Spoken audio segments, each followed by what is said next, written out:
have the bollocks. Do you really want to go toe-to-toe with me on that? You've completely, like, what are we doing here? Levy isn't going anywhere.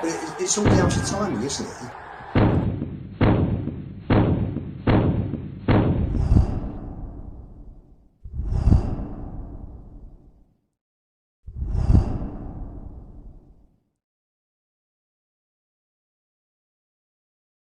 Yes, guys, how you doing? Welcome back to the only place to be on a Thursday night. It is the Spurs Five, and there might be 4 of us now, but there's 5 of us that will be here in just a moment. I hope everyone is happy and healthy doing the things they love. We've got so much to talk about. We've got topics galore.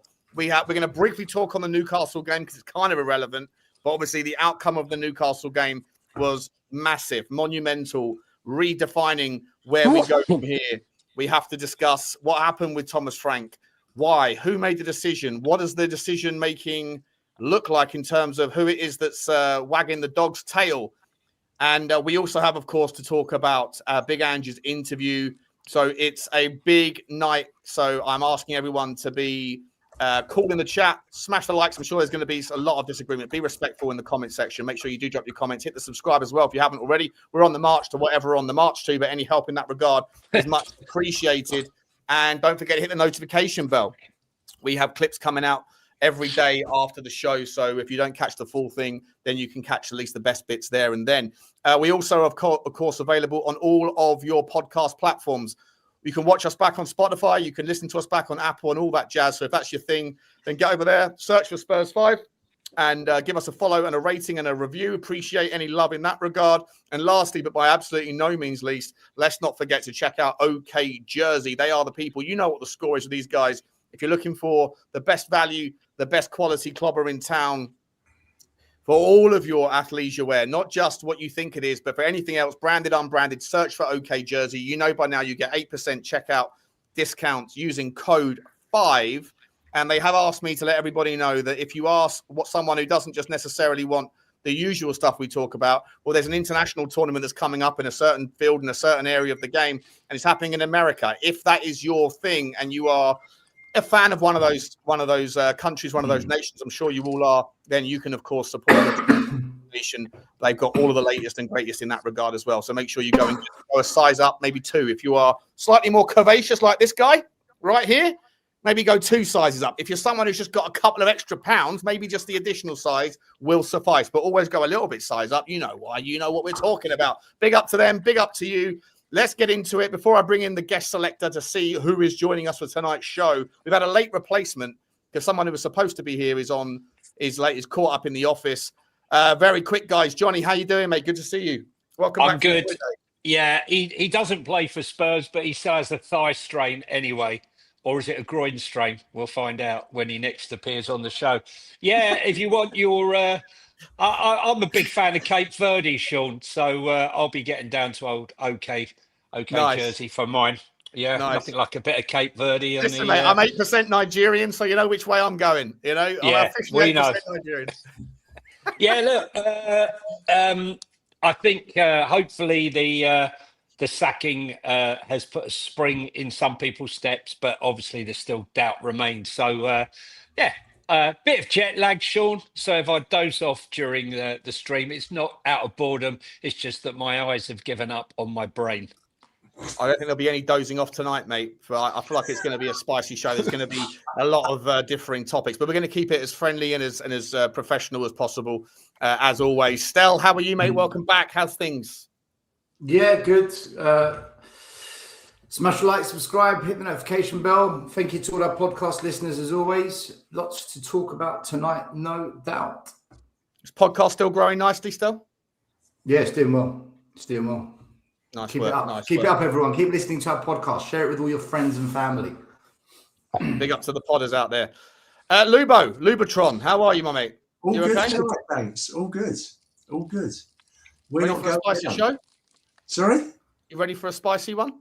Absolutely. This the club. This the club. All we got never change. This the club. Just got to be, Sean. There's just tonight. There's just got to be a bit of respect. Respect. You know how it works, guys. On a Thursday night, we turn the 4 into 5. When 4 become 5. And we're going to find out who that man is. As I say, the lateness is greatness. A late replacement, but he's absolutely welcome here. I don't appreciate many of his takes, especially about the players that I support. But listen, I think he's going to be evening up the playing fields tonight on certain conversations. If we were looking for an even Stevens debate, we might have it with this man. Let's find out who it is, guys. Let's find out who it is.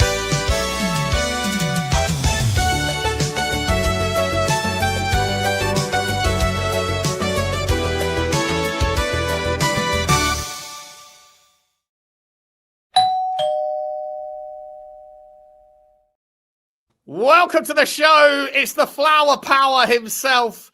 Big up to Jimmy Boy, James Flower, Mr. Captain Vicario, Mr. My Goalkeeper, Mr. Absolute. How are you, James? Good to see you. Yeah, I'm good. But can I do like transfer with that photo on the intro? Like, what is that about? Listen. No, I don't think there's one decent photo of anybody. I think every single person you've got on that roulette wheel is just got mugshot after mugshot after mugshot. But no, it was a quickly put together jingle. I had about 5 minutes to do it. It wasn't my greatest effort, but it is what it is. You know? I'm good, mate. My plumber, Norfolk Spurs. Yeah. Yeah, absolutely. I wanted to ask you, mate. Why didn't you get like for your plumbing logo? Why didn't you get like a giant U-bend with a rose popping out the top of it? You know, just like flower. So I heard you say about this earlier. I did quite a few, to be fair, and they all come out looking a bit cheap. So it was all a bit like, nah. I mean, the only thing that James Flower is not is cheap. At least that's not his prices. At least. That might look like a flowery bender. I'm not sure that one works. I'm not sure that works. I'm just here to change your toilet bend. James, Cancelled already. Sorry about that. Can I ask Excuse James, me, where's your U-bend? Are you positioned in front of that picture behind you because it's Valentine's Day on Saturday? Oh no, it's been there the whole time, to be fair. It's very nice, mate. Very nice. Very nice. Listen, guys, we're going to get straight into it. Everyone in the chat, you know what to do. Don't forget to smash the granny out of all of the different buttons and the likes and all that stuff. Shouldn't have said what I just said, by the way. I feel like I've completely cancelled the show.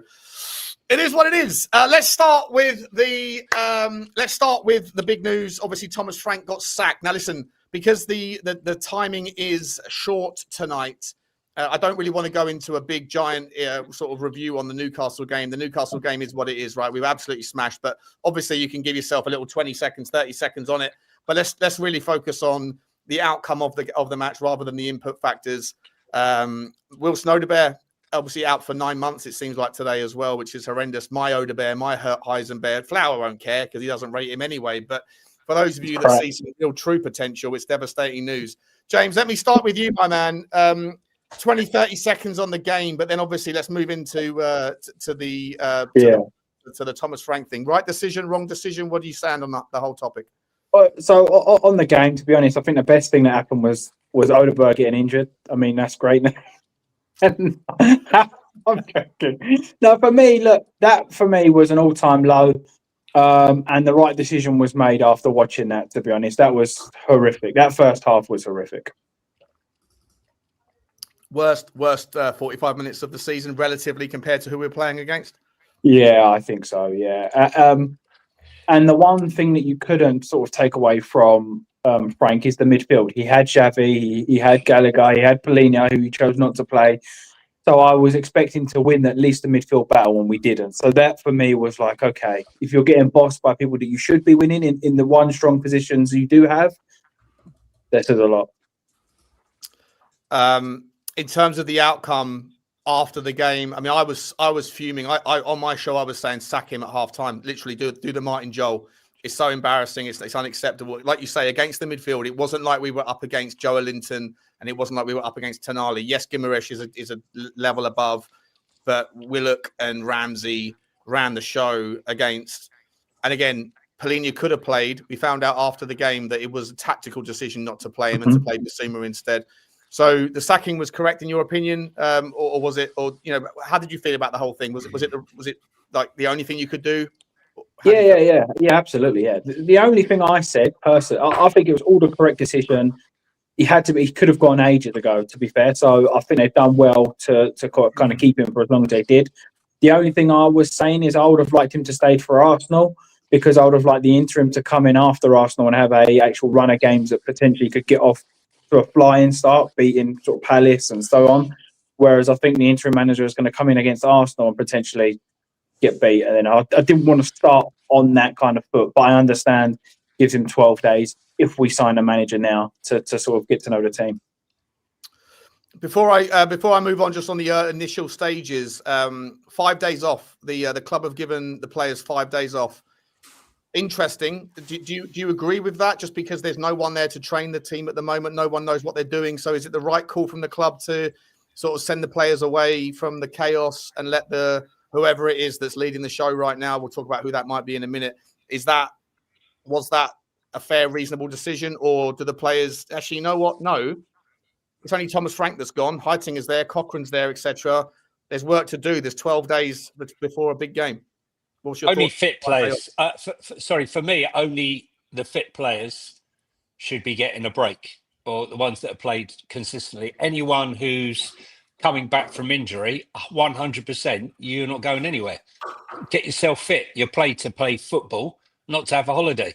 Solanke's gone to Dubai, and a couple of others have gone away. But if you're nearing fitness, Richie's coming back to fitness. There's a couple of others that might be near. So they need to stay at Hotspur way. I'm sorry. All right, that's Johnny, how I feel. That's fine. I'll stick with you then, mate. Also, Thomas Frank, obviously the game as well. Was it the straw that broke the camel's back, or was there some sort of rationale as to why it wasn't as bad as it looked for all intents and purposes?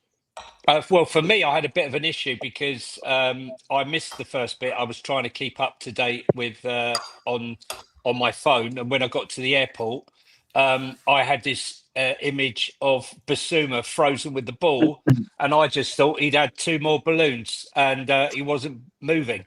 But when I finally did get the last 15 minutes of the first half, it was absolutely shambolic. I don't know what was going on. I think I was saved from the first 30. And then in the second half, I did momentarily feel that when Archie Gray scored the goal, that maybe this is the turn. Maybe we're going to have a Man City second half. But it was a momentary injection of optimism. And then after that, just reverted. It was the right decision. And, even though I was a Frank supporter, it should have happened earlier, to be honest with you. But my main concern, Sean, is they didn't have a plan, mate, for succession. Well, no, the plan was to stick with whatever the plan was, and then we'll come to that in a minute. But it looks like other people vetoed the plan, and that's terrifying. Yeah. Stell, how you doing, mate? Go where you want. Obviously, you can talk about the Newcastle game if you fancy it, but like I say, we are where we are. It was a dog shit show. But Thomas Frank had to go, correct? Should have gone ages ago. Should never have been given the job in the first place. One of the worst managers ever to be in the dugout at Tottenham Hotspur. The worst win rate of any manager in Premier League history of a Big Six club. And this is the man that half the fan base championed. Couldn't have blown more smoke up this guy's backside if they tried. Should never have sacked Ange. Should have given him the start of the season. Okay, we didn't. We then tore up an attacking team to bring in and build a pragmatic, negative defensive team. The football's been shit all year under Frank. Should have been sacked after Arsenal. Should have been sacked after Nottingham Forest. We plugged along. And then that West Ham game was the biggest non-negotiable game of football this season. Lose that and you're done. He loses it and we carry on. It has been nothing short of shambolic from the owners, the board, the recruitment, hiring Frank. The whole thing is the worst I've seen in 30 years of supporting this club. Honestly, this has been the biggest joke. So why do you think that he had survived to as go? long as he did? Because we've got one of the most incompetent boards in in the Premier League. Enoch, I can go into Enoch, Sean, but I'm just going to repeat everything I've been saying for the last 6 years. The reason they never sacked him is because of Enoch and their inability to run a football club properly. That's it. Do you think if Daniel Levy had still been here, he would have been gone already? No. Yes. Yeah, he would have been gone after the Arsenal game, definitely after West Ham. 100% after West Ham, he would have been gone. And if Levy was still here, would we be in a relegation scrap? Yeah, because we still would have stupid transfer windows. We'd still have a mediocre approach to having injuries. And I don't think anything changes whether Levy's here. The only difference is we would have had a new manager in sooner. But by the way, sacking Frank doesn't guarantee we stay in the Premier League. It just gives us a chance. It just gives us a chance because with Frank, without a doubt, we were going down. He was going to send the club down. All we've done now is give ourselves a chance to not go down. We might still go down. So, yeah. All right. Listen, we're going to go into. Yeah, we'll go into the detail and all the what's happened the last because a lot of things have come out in the last 24 hours. Lubo, just on the initial surface level stuff. Newcastle was a disaster, wasn't it? But it's not the first, and it's probably won't be the last this season. But it's the latest in a long run of unacceptable home performances. Oh, it's horrendous! I mean, Tonali was on the bench. Joe Linton was injured. It wasn't like they had their full strength midfield out by any stretch, and they made us look like rank amateurs. It was like a Premier League team against a non-league team first half. That was the worst 45. That eclipsed Forest. It eclipsed Bournemouth, it eclipsed West Ham, it eclipsed all the games so far this season. I was with Jeff and his mates half time, and we all said, "He's gone. He's gone." Everyone said there's no way he will survive this. The fans let everybody know what they thought at half time, and when they were singing Saturday in the morning. That's the loudest I think I've ever heard a Spurs fan. Spurs fans. Was it louder than after the West Ham defeat? Yeah. Really? Yeah. It was echoing. It was echoing round. You could have probably heard it in down the road in M5. It was. And echoing. what about the Pochettino chant? Was that just as loud? That was. Because you could hear it on the telly. It was clear. Yeah, no, that was loud as well. That was loud as well. I heard it at the airport, mate, in Miami. So and you definitely travelled. Listen, I like you, Johnny. I championed Frank. I looked at the work he did at Brentford. I probably overestimated the influence he had because Matthew Benham has built a terrific system there, and it's based on the success of Brentford that they have and what they do for the club of their size. They're 7th, 8th at the moment. Is a brilliant effort for them, and it's down to the collective. And I just talking about Frank, for me, he had to go. Alarm bells for me started ringing with the comment about we're going to win 10 games well, and we're going to have 20 where it's going to be average, and the rest we're going to lose. And you just think to yourself, just think of how Pochettino breezed into the club on his first day. So, just started changing the rules, bringing everybody together. The under 21s, banning phones, banning phones, putting the first team and the under 21s together in the canteen, in the restaurants. Everybody shaking hands, everybody getting together, bringing a closeness to the club. And Frank, unfortunately, just didn't step up, which was disappointing because you always want managers at sort of like middle table clubs who do well for their clubs to be given an opportunity and to do well. Unfortunately, he didn't step up, did he? So listen, I sympathise with the injuries. The injuries are horrendous, but if you're asking me just to look at him in isolation and how he did, disappointed. I expected more. Let me ask you this before we get into the hows and the who's and who sacked it and all that stuff. Lubo, let me just stick with you just to carry on. You mentioned there about the chance, and you also mentioned the fact that he walks into the job and the first thing we heard was, I know you said about we're going to lose 10, win 10, whatever, all that Yeah. thing. He also, the very first thing he said in his opening interview was, one thing's for sure, we're going to lose games, right? Not a great way to ingratiate yourself with the fan base. He might be honest, it might be sincere, but it's not a way to win people over.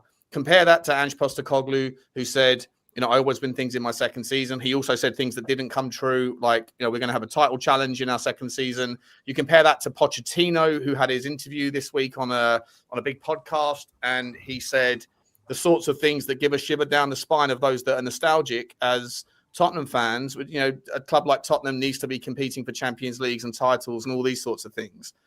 It's part of the problem with Thomas Frank was part of the reason why the echoes around the stadium were so pronounced, because he never won anybody over, because he never said anything that got Tottenham fans believing in whatever his thing was, even though he might have been just sincere and honest with the basic truth. But ultimately, you have to wine and dine people to make them love you. You have to schmooze them a little bit. There's a little bit of that salesman thing that's missing in the quote unquote professor, quote unquote the academic, whatever else, right? Yeah.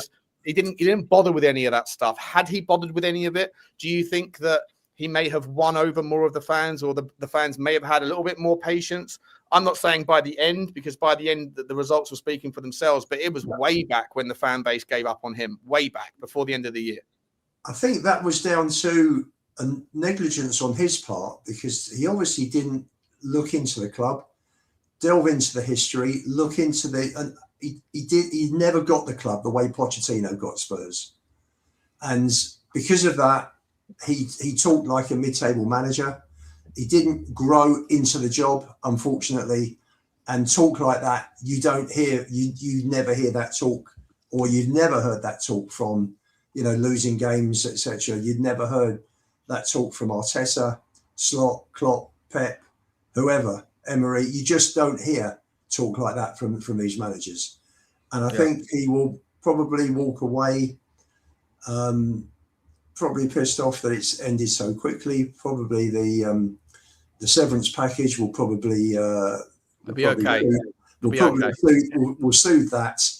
But I hope he's actually learnt that you've got to adapt. He wasn't at Brentford, he was at Tottenham, and he was turning us into Brentford, and we are a much bigger club than Brentford. But Lubo, you wanted him. You really, really wanted this manager. Absolutely, I did. I went, I absolutely, I got behind him. As I said just now, I obviously overestimated his impact because it's a team, it's a collective at Brentford.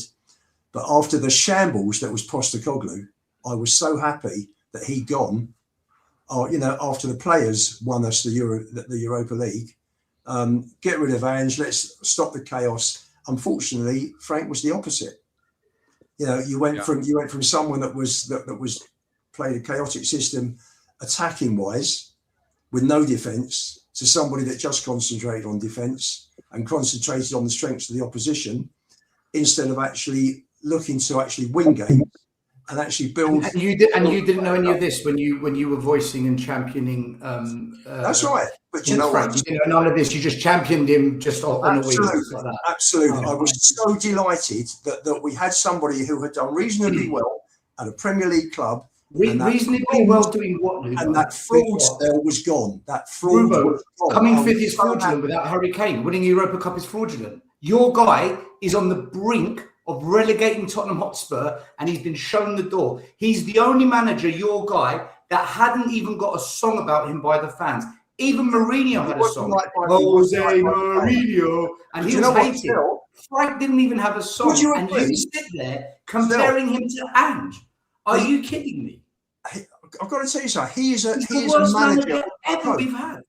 He developed players at Brentford. Ange didn't develop anybody at Spurs. Ange came fifth and won a Europa Cup. Who gives a shit? Oh, Ange got lucky. First 10 what games. What did your boy Frank do? Talk to me about Frank, because even on his deathbed, you sat here telling me about green shoots. I see green shoots. And if you listen, you still defended him, knowing this guy was awful. But you didn't listen to me, because I said that's obviously. I listened to everything you said for 6 months. Influence. You didn't listen to anything I said about Frank. Since Heisinger came in, the football's been better. Up to Newcastle. You, Johnny, Sava, Scott M, waxed lyrical about this guy. But We Thank just God we need a got coach. you to keep us on track, eh, Stell? We just Thank need God a the fan coach. base have you. We just need a coach. I've been watching Brentford for 3 years, you told us, Johnny. That's You right. told us That's you've right. been watching That's him. right, You Stell. called him That's the right, professor. Stell.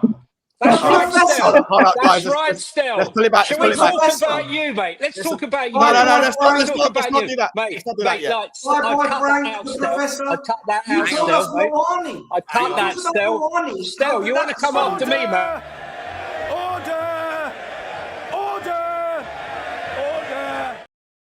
Can we You just want to get come after me, Stell, right? Wait, I'll come for you, guys, mate, don't right? start. Okay. I just pulled the I'll order come for card. you. I'll just come for you, mate. I'm coming after your rhetoric. Yeah, you're after your rhetoric, mate. I You haven't come started after about you. Cochrane. You started it, Talk mate. to me about You started it, Cochrane. mate. You You started sat here it, mate. going on about I got to pull the order card. I can't pull the order. The England Stop! coach, mate. Shut the fuck up. Well done, Johnny. What a nice look. What a nice look. Yeah. That is you. All right, admitting guys, That is you, mate. Enough. Keep going. He's Keep going, mate. Johnny. Okay, Okay, wait. No. mute everyone, John. Nice look. Yeah. Enough. We're 26 minutes in. Well, I haven't even got through the first topic yet. Ange wasn't even a part of the conversation yet. I just wanted to bring in. I had a whole bunch. I had a question to bring into James Flower. I had a question, and it was I've lost track of where I was going with this one. It was Thanks about for having me, boys. yeah. Jesus Christ! All right, where was I? So I asked Lubo about the rhetoric around did Thomas Frank ingratiate himself with the fans, right? James, same question to you. Is that part of the issue, that brutal honesty and a little bit of kind of I'm promising you a glass half appropriately measured, not positive, not negative. It didn't work. It didn't work for him. What was it that didn't make him that gave it, like Stell's right? There was no song sung about him ever. None, not once. Right. So where did he go wrong with the fans? Because ultimately the fans singing those songs after last night, they didn't, that was part of the reason why he didn't get an extra game or two, right? That was part of the rationale. So where did he go wrong with the fans? Was it just too honest? Was he too sincere? I think he was just a boring person. I think he had a boring personality. I don't think, you've gone from one extreme to another, as in Ange to Frank. I also think the only person that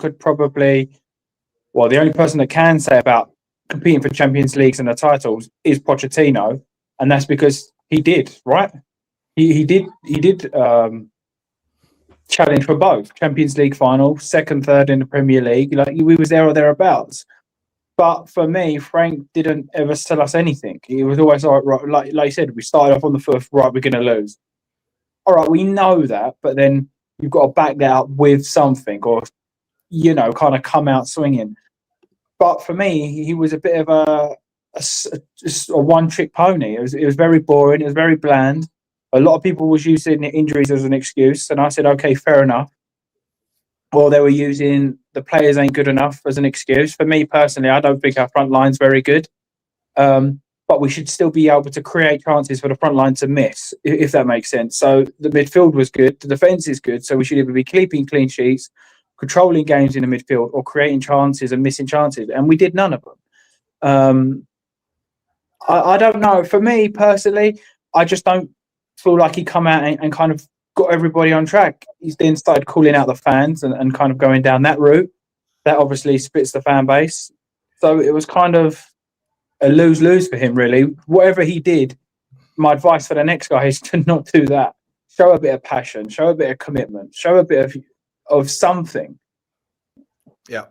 Let me ask this, James, because I feel like I've got this feeling that I'm going to be able to ask you a question, give you like 5-6 minutes of time, and then maybe the same with Lubo, and then after that, it's going to be a lot more of screaming and shouting at the top. Let me just sort of position this next section of the show, which is there's a lot of rumors that it wasn't actually Vinay and Johan Lang that made the decision to cull him.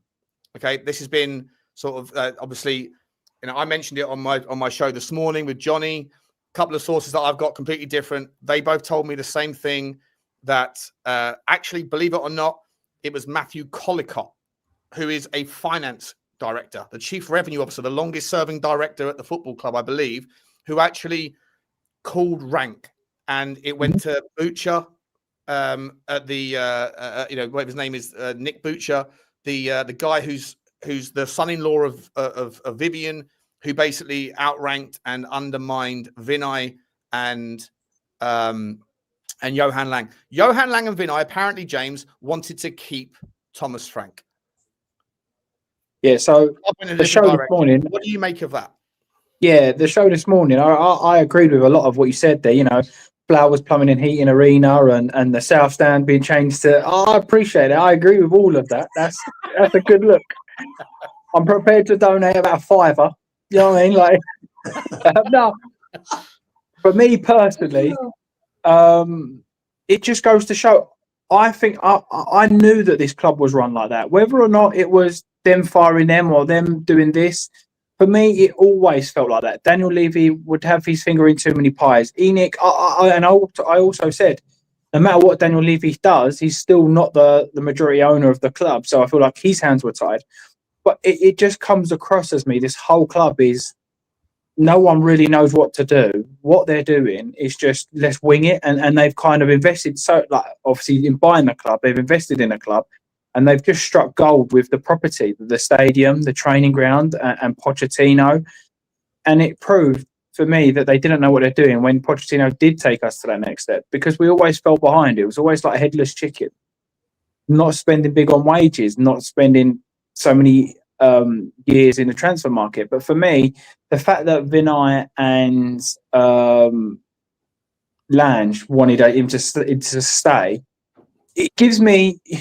You know, like when I first left school, I went and worked in a warehouse, and it had that vibe of all your friends went and worked there. So no matter what was the right idea, it's like your friends just stick to your friends, and you all had your break together. And no, he didn't do it; it was someone else. It just feels a bit like that, like Lange, Frank, Vinay, all crew. You're bringing in their guys. It's like, well, we'll all stick together. Don't worry about what the bosses say. As long as we do our bit here, we'll get away with it. And unfortunately, the bit they needed to do was get the results, and they didn't. Fair enough, Johnny. Let me bring you in, mate. I'll take you off. Take you off the naughty step, mate. Mate,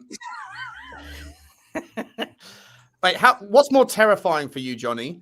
Is it the prospect that Johan Lang and Vinay got undermined by a series of directors, whoever they were? Like, obviously, some people. I know Paul O'Keefe is saying it was Nick Butcher. Like I say, we've heard that it was actually someone a little bit closer to the source that then expressed, no, this is what we've got to do, and here's why we've got to do it. Being countering, looking at the numbers, looking at the dropping in revenue from this, that, and the other, attendances, it has to happen, the change has to happen. What's more terrifying to you? Is it the fact that the football people that are at the club, or at least somewhat football people, don't get to make the decision on the manager? Or is it that the football people at the club wanted to keep Thomas Frank? I think both of them are both terrifying. As much as I was supporting Frank at the beginning, it was obviously had to go. But at the same time, for non-football people to be overriding so-called football people, Johan Lang, for me, is not a out-and-out successful football person.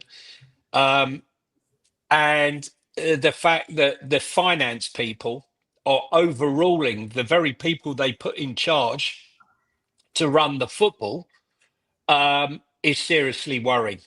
And the fact that the other finance people are liaising with Boucher is equally worrying. You've got a property developer talking to an accountant, overruling the people that are meant to be there that have been appointed to run the football club. And if they were the ones overruling Frank, their decision to keep Frank, are they also going to be overruling Vinay and Lang's thoughts about who should be the next manager? And if so, you might as well sack Vinay and sack Lang, and make Collicott and Boucher the head of football and recruitment. Because, as we've said many times before with Daniel, what is the point of employing someone the best in field? Well, that's questionable, but the best person in the field to do a job and then undermining them and refusing to listen to what they have to say. So they're both equally terrifying. But for me, the fact that our future right now, as Stell said, we are on the brink, make no bones about it. We are definitely in a relegation fight. Will these guys make the decision based on bums on seats, so finance, over the long-term football at the club? So maybe making a panic appointment, not looking at the long-term appointment. And that for me is a seriously worrying aspect. Very worrying. Just last question for you before I bring Lubo and Stell in.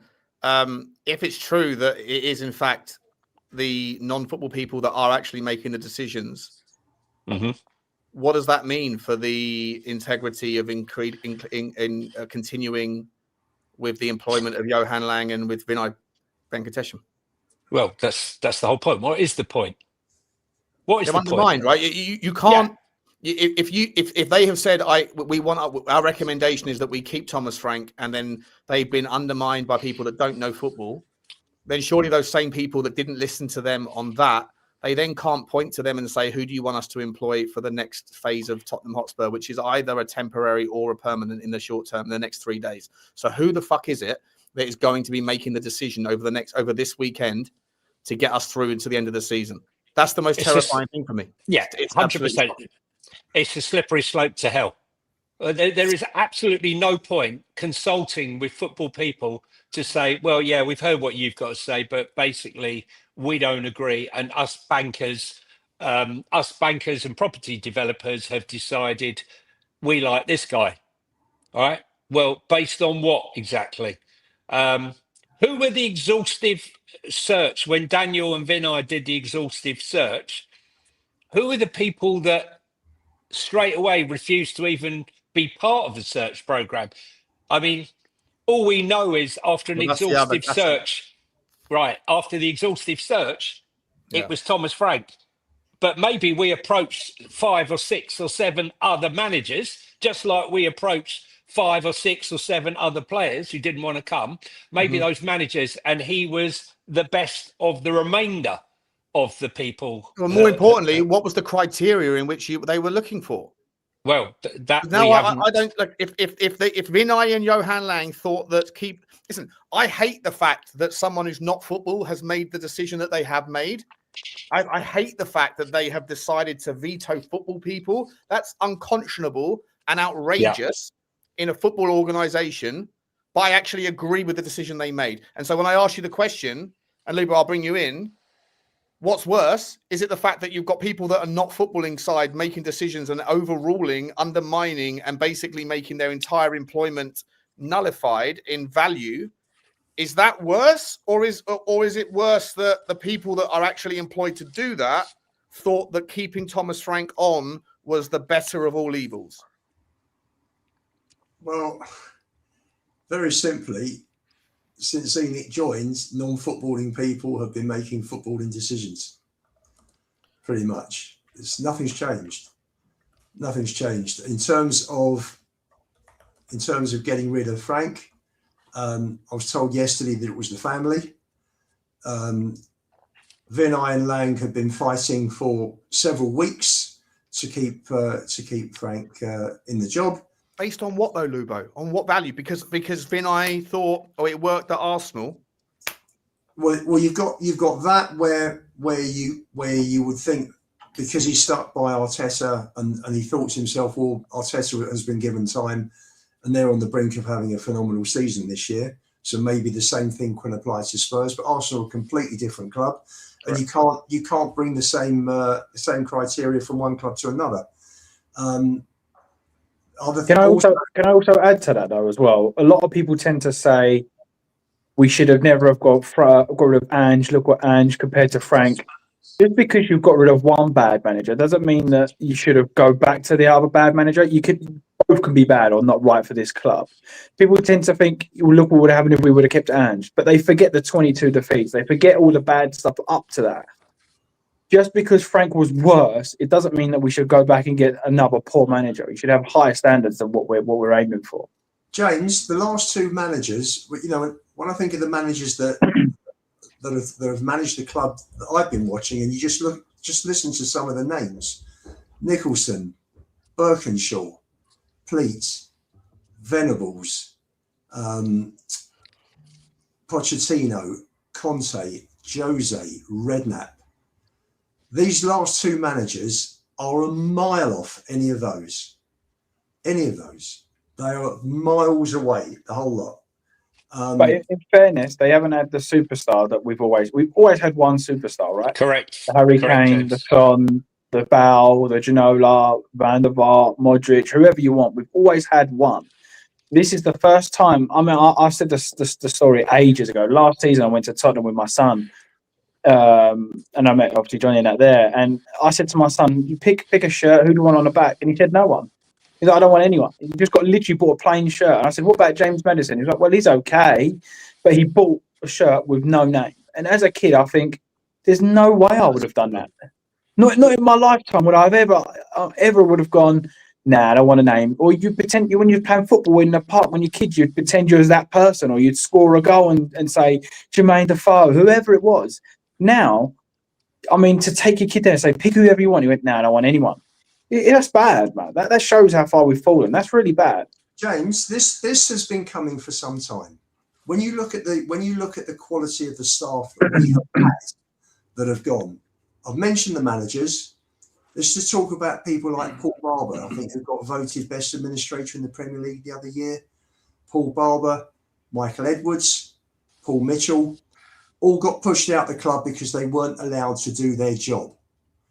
You've got the players that have been there, and the level of players' abilities has dropped and dropped and dropped. Literally, for me, the team's been going down in terms of. You thought getting rid of Daniel Levy would solve that problem, and it's made it worse. What's happened is that, unfortunately, whoever brought in Vinay as a CEO got their judgment wrong. I'm right, Stell. You're going to get your chance in as soon as Lubo finishes, mate. Right, because Vinay should have stepped up and should have taken the mantle of running the football side, and he hasn't. First job was the DOF debacle. DOFs failed miserably. How are Perici and Lang going to work together on the same level when Perici was only coming back if he got the number one job?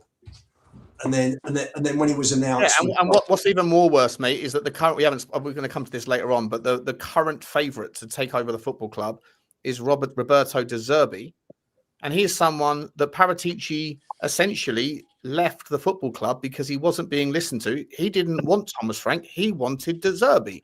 And if the club end up signing De Zerbi 9 months after disagreeing with Paratici in the first instance, what does that tell you about Vinay, his decision making, his ability to listen to the smartest minds in the room?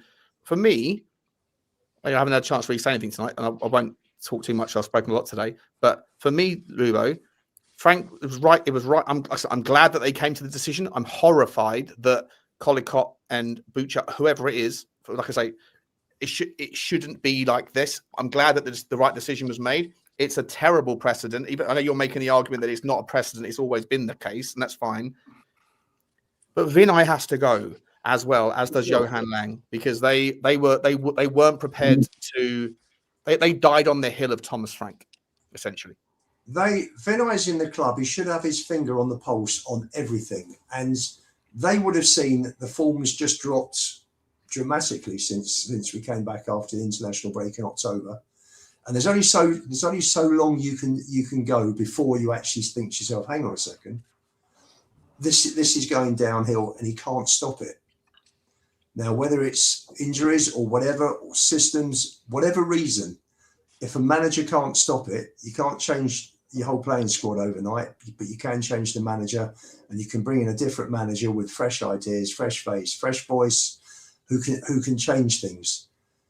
But Vinay failed to do that, and Vinay and Lang continue to back Frank to the balls. And Vinay has the responsibility, because there are no football experts, there are no football people on the board. That's for me, and I said this on last week's show, that for me is the most terrifying thing. You've got a company. But you're also advocating for people like Michael Dawson or whoever else. That's right. You could. Well, I said a few weeks ago, didn't I, that I like the Ajax model with professionals that are on the balls. Yeah, but we don't have any superstar footballers that have turned into businessmen that can bridge the gap. I said it on my show earlier, right? Gary Mabbott is a legend of Tottenham Hotspur. He's still employed by Tottenham Hotspur. He spends his day, and it's a great vocation, speaking to people that are over the age of 80 that are members of the football club, keeping them company for half an hour, all day, every day. It's a wonderful vocation. I'm not knocking it. But like, if he had value to offer to the conversation, that would have been noted, and he would have been promoted above that level of service, right? But Sean, if you've got a situation where the manager is not working out and has to be changed, and you've got the people that the board are trusting to come up with the right decisions, and they're not, they're doing the exact opposite. If they had people that understood football, like Ajax had people like Overmars, Bayern Munich had Honus, etc. And the goalkeeper. I hear you, but the legends of the game have also bridged into commercial. We don't have those people in the Tottenham Hotspur. No, I'm not talking about the commercial. I'm just talking about. No, I mean, legends of the game. Who understand football. They understand football. That have also bridged into the world of directorship. But Tottenham Hotspur don't have those people.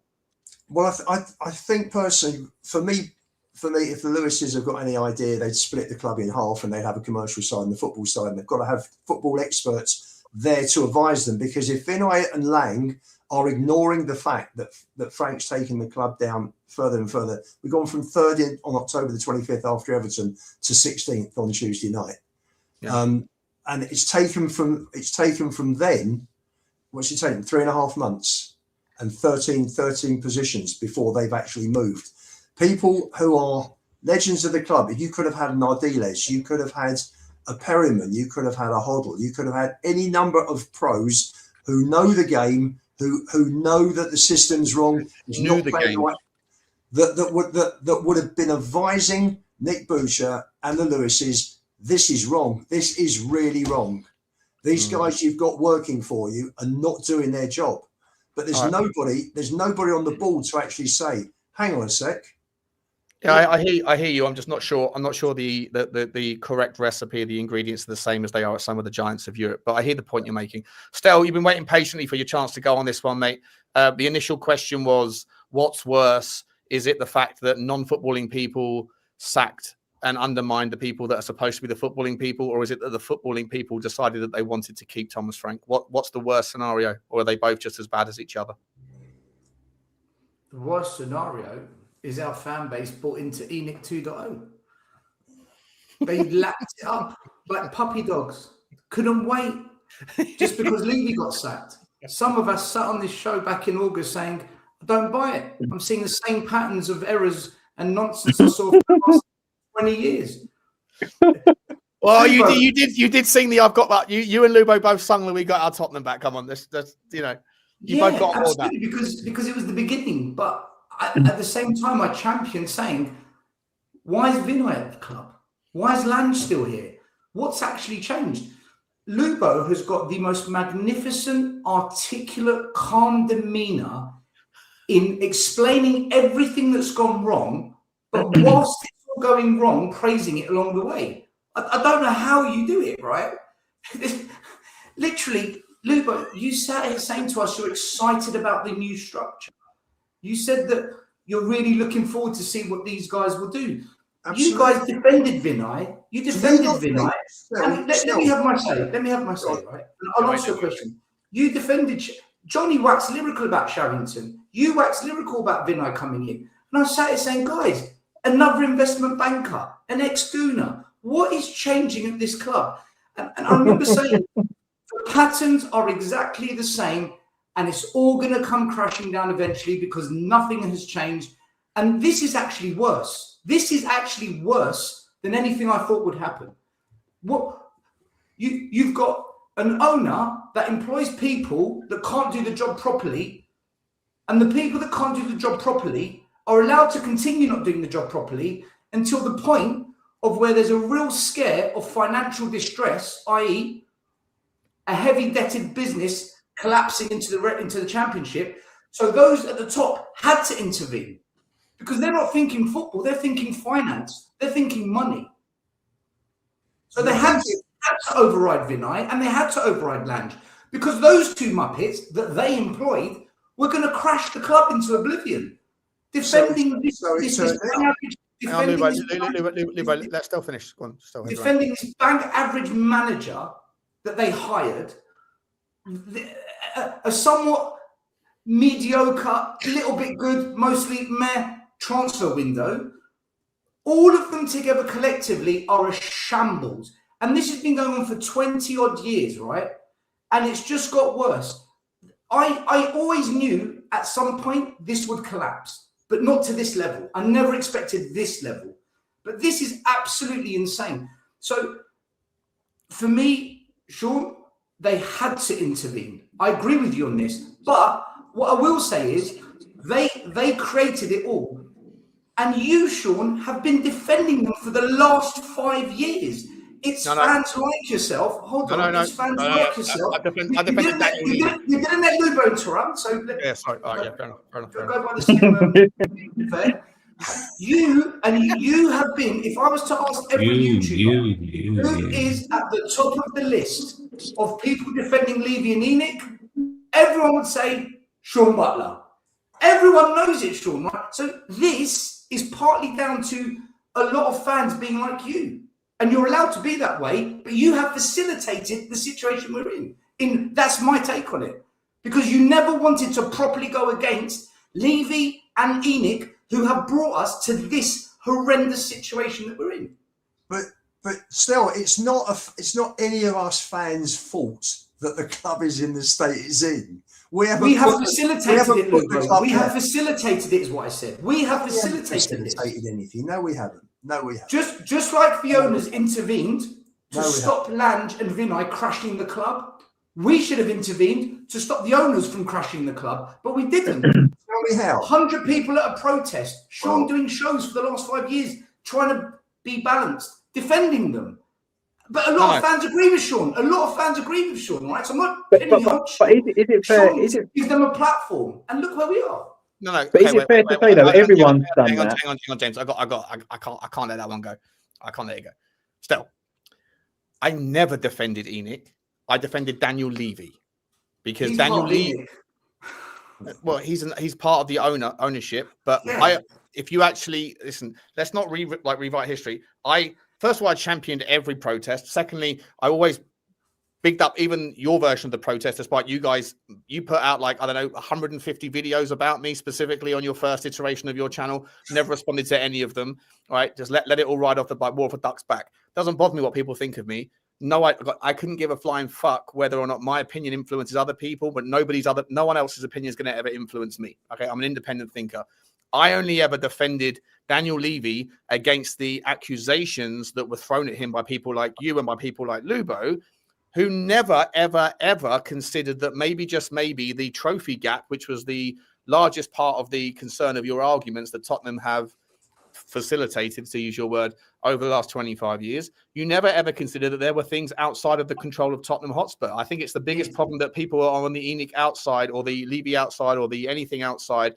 They always look within Tottenham Hotspur and think the entire problem exists within Tottenham and the entire solution exists within Tottenham. My argument was always, as a finance guy, someone needs to look at the FFP, the PSR, someone needs to look at the unbelievable imbalance and opportunity, the lack of a level playing field with Manchester City and Chelsea, the fact that 90%... I know this. Hang on a second, I didn't interrupt you didn't interrupt me. Okay, so don't revise my stance. I didn't defend any. I've always said I couldn't give a flying fuck who the new owners are. Just show me a game plan of what that looks like. But I did defend Daniel Levy against what I considered to be sort of destructive and unbalanced criticism. That was always my argument. And yet people that come to my channel would always have known that if they watched me. I was always balanced. People that would roll me out onto their channels whenever Daniel Levy did something that was problematic, and I would sit there and have debates with Brian Daigle or with whoever else that wanted to go at me, people like Lubo. But don't confuse that with I defended the ownership. I didn't. 1 minute. You play this balance card as a way to protect yourself, right? No, I'm just being entirely honest. Listen, let me ask you a question then. Two questions, right? And they're quick answers. Sure. Do you blame Levy whatsoever for the current mess we're in right now? In part, yeah. I always said there's a pizza pie of blame. Everyone gets a slice. And do you blame Enoch for the current situation we're in as well right now? Sure. Gets a slice of the pie. A very large slice, yeah. That's cool with me then. That's cool with me. So I've always said that. The phrase there's a pizza pie of blame and everyone gets a slice, I have said for 4 years. Other people quote it to this day. Do you think Levy and Enoch are the main problem as to why we're in this mess? As in the majority of the issue? No. What? How is that not Daniel Levy? Not Daniel Levy. No. So the current mess we're in right now, you don't believe the ownership, 30% Levy, I think things the have Lewis fallen, family isn't the main reason we're in this mess. Things have fallen off a cliff in the last 2 years. Things have fallen off a cliff in a dramatic way. But over the last the argument has always been 25 years, hasn't it? It's been coming. But the argument that people like you present is 25 years of the same thing. Within 25 years, we have got to the second highest finish that the club has ever had in the history of their football club, and the third highest finish the club has ever had. We got to a Champions League final. We got to 8 finals. We got to 17 quarterfinals, to 12 semi-finals. We have the pivot point in which we regressed from. No one cares. Hang on, mate. You asked me a question. The pivot point in which we have fallen from was a very high unorthodox stance that was created by the same people that you blame for the position we're in right now. Do I think the club has fallen off in the last 24 months? 100% I do. But I still blame a lot of the imbalance based on the expectations, the unreasonable expectations set by the fans because of what happened in the Champions League final. No one got past that. It's like buying Bitcoin at the top and then resenting Bitcoin because you bought it at the wrong price point. So us winning 2 trophies in 25 years, and we had to wait 17 years for this one, sacking 18 different managers, going through God knows how many football directors, and being back-to-back years, finishing 17th and now in a relegation battle. That period, you don't look at this ownership and say, "Oh my God, what have you done?" You don't see that. They're two different things. Winning trophies is different to where we are currently. We're in a relegation battle now. That's a different thing to the trophy gap. They're two different things. What team at the bottom of the table wins trophies? No, nobody, right? So we're not winning trophies in this situation. We've never been in this situation before. We won a trophy and finished 17th.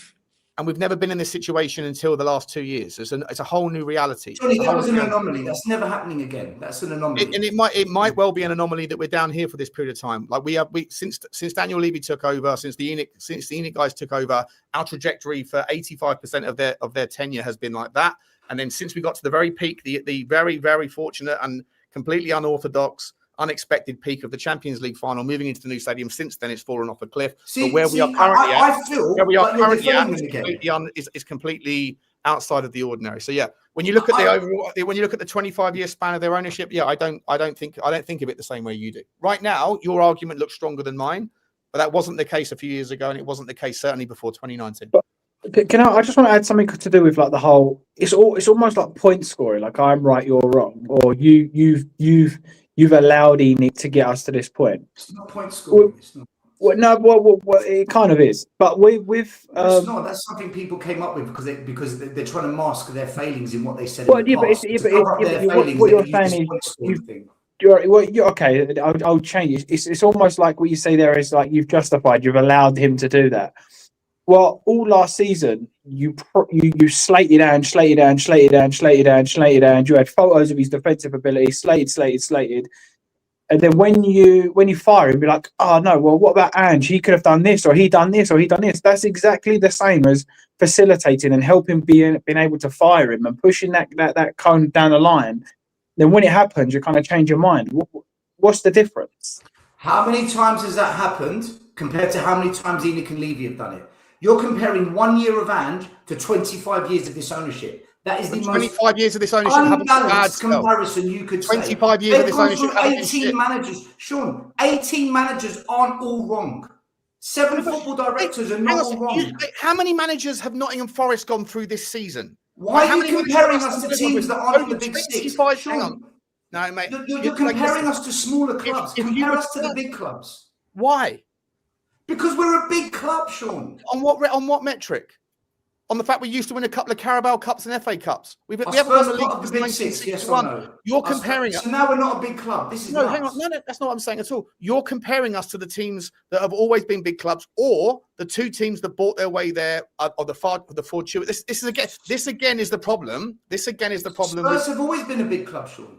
In what? In trophies, in domestic trophies and size of fan base, yes. Domestic trophies. Size of fan base has nothing to do with what's going on the pitch. It has to do with your demographics. That shows the growth and the size of your club.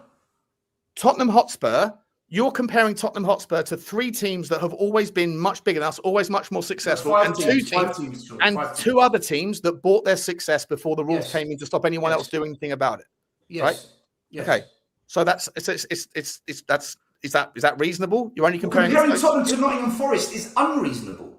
I'm just throwing out any example. You're saying over 25 years, 17 managers. There's plenty of clubs out there that have had a significant amount of managerial transfer over the years.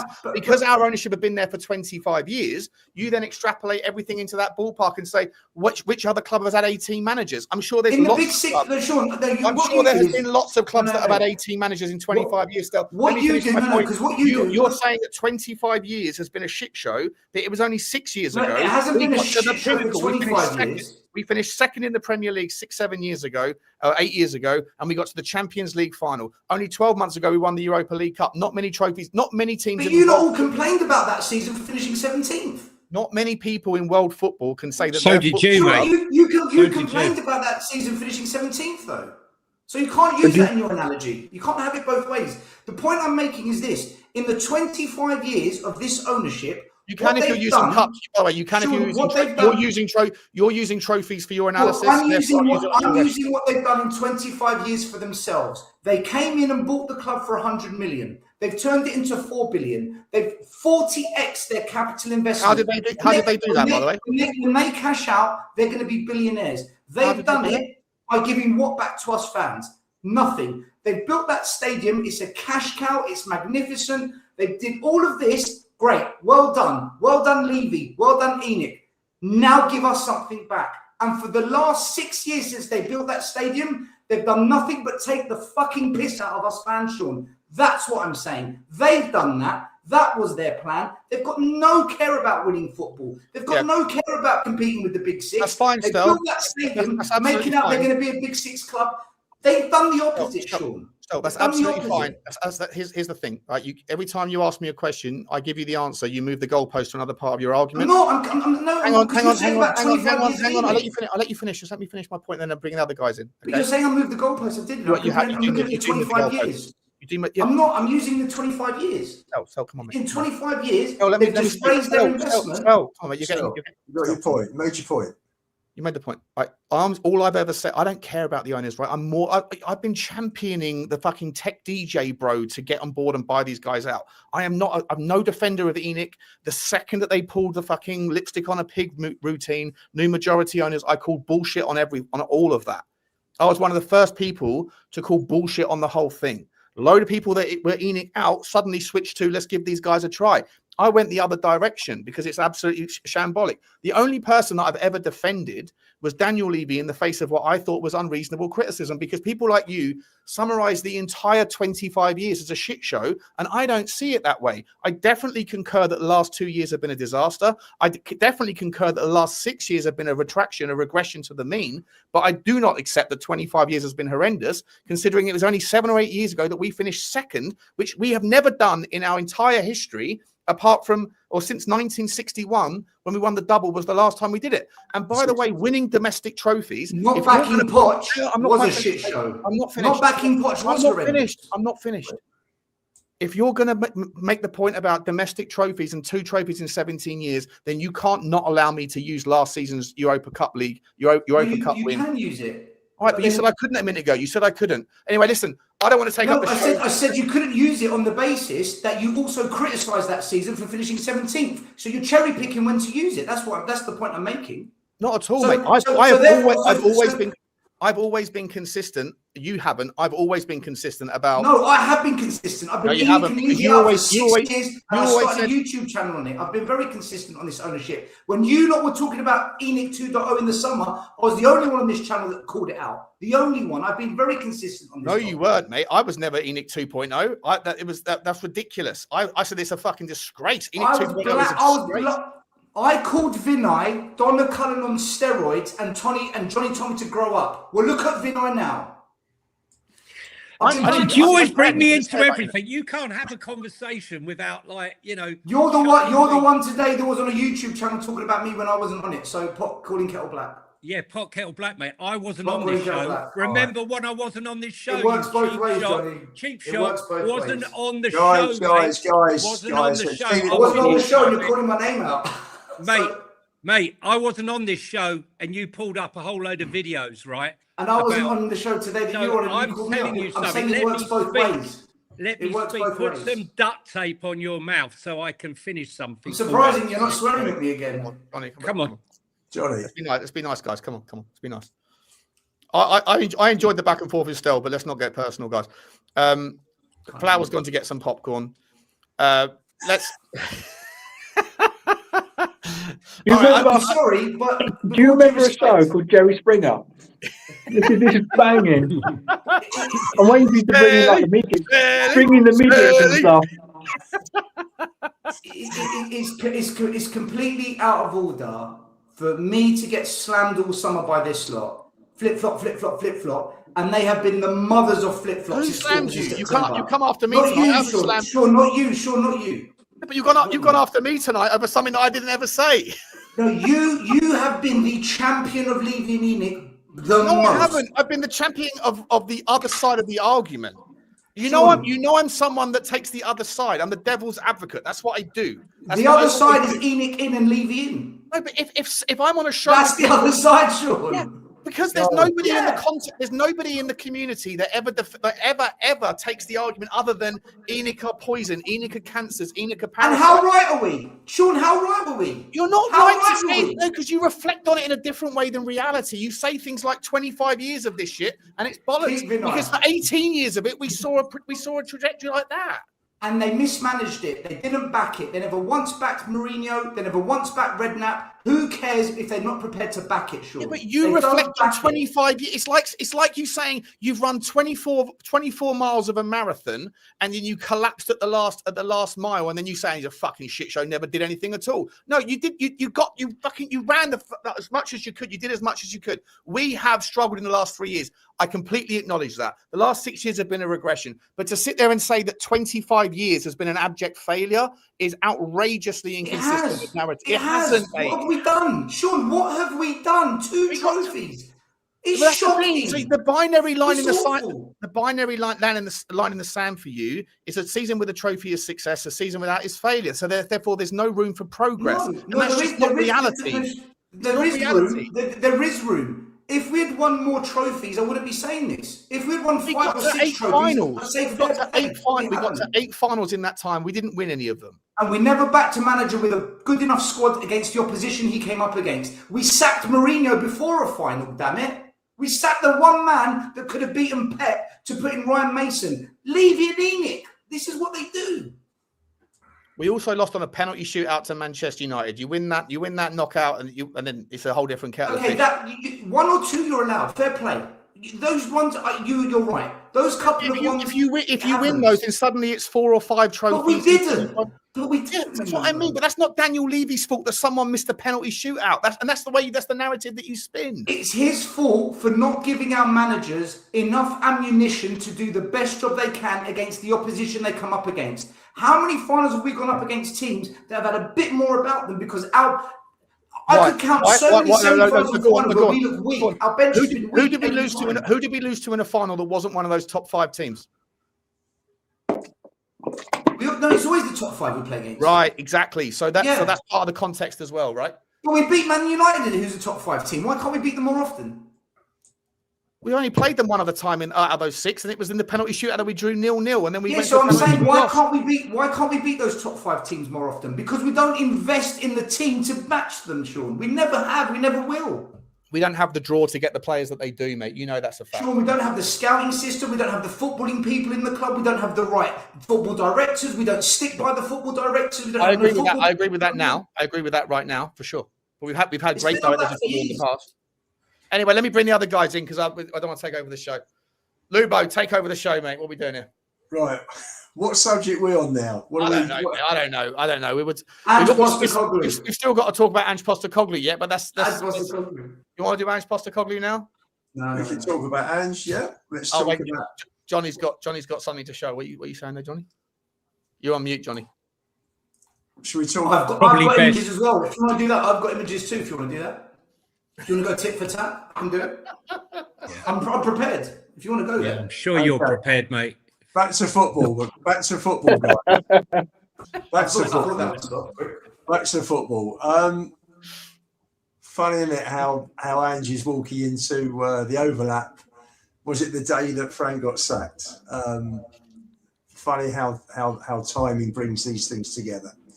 I'm looking forward to hearing the second part of the interview because at no time did Ange put his hand up and say he did anything wrong at all during his tenure as manager. And I just find, if someone comes on, that's fine. Gary Neville and his team have given Ange the platform to come and talk. But be honest, we all get things right, we all get things wrong. As far as Ange is concerned, he never did anything wrong. Nothing was wrong. Everything he did right. It was and sound familiar. And I'm happy to go again if you want. Excuse me, guys. I'm talking, please. I'm happy to go. I'm talking. Thank you. And what I agreed is it was interesting because he was talking about the players that he wanted that he didn't get.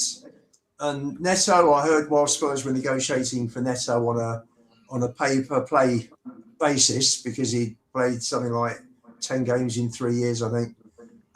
Chelsea jumped in and said, "Right, bang, forget all that. Arsenal scored. We're buying you." And that was Neto gone. Who were the others that he was after? I mean, Solanke got.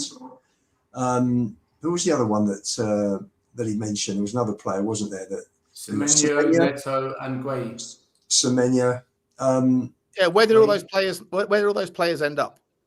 First of all, Johnny, he talked about Semenyo like we were interested in Semenyo at the end of the 23-24 season. Load of bollocks. Load of absolute bollocks. The geezer scored 8 goals that season, and no one was talking about Semenyo. We could have got Semenyo then for 25-30 million quid. Where it was the 25 season that he wanted him. There's many tweets. There's many tweets that prove you wrong. There's shitloads. Sure.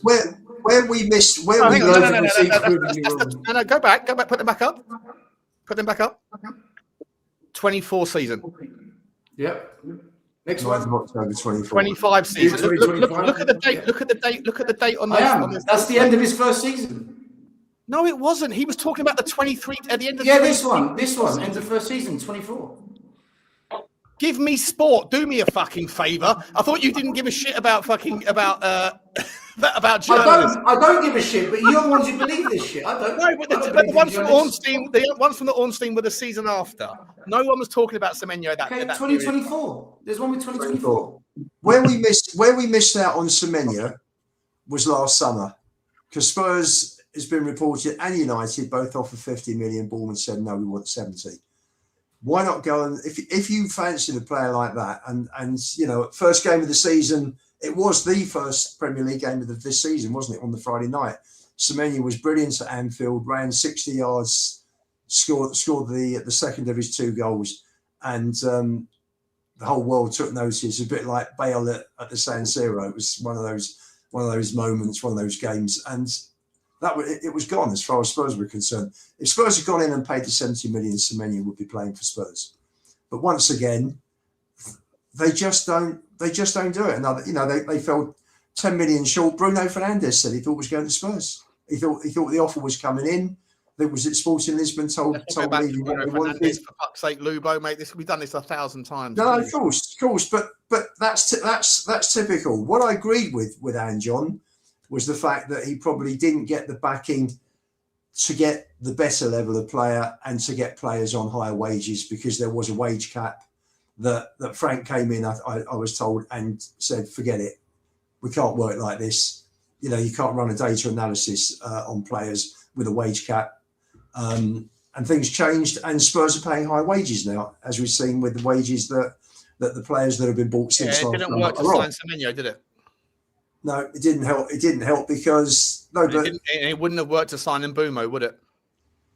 No, it didn't. But and it didn't work to sign Pedro Neto, did it? So all of the players that Ange Postecoglou is saying we wanted to sign, we tried to sign them a year later, and they all went to the bigger clubs, and they didn't earn more money there than they could have earned at Tottenham. They just didn't want to choose Tottenham. Sean, I think with Neto, I think we could have got him, but we just spent ages negotiating this pay-per-play thing because of his injury. And because of that, it went on and on and on. And then Chelsea jumped in, and the rest is history.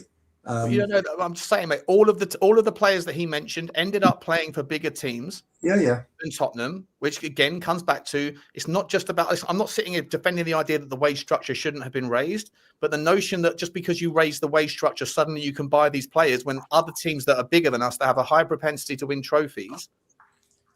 They went to those teams anyway. Sure, but I do think that if we'd have met Bournemouth's 70 million valuation in July last year, then I do think, you know, United wouldn't go higher than 50. Nobody else was in for him at the time. City certainly weren't looking at him. You know, they had Doku. Fans didn't want him.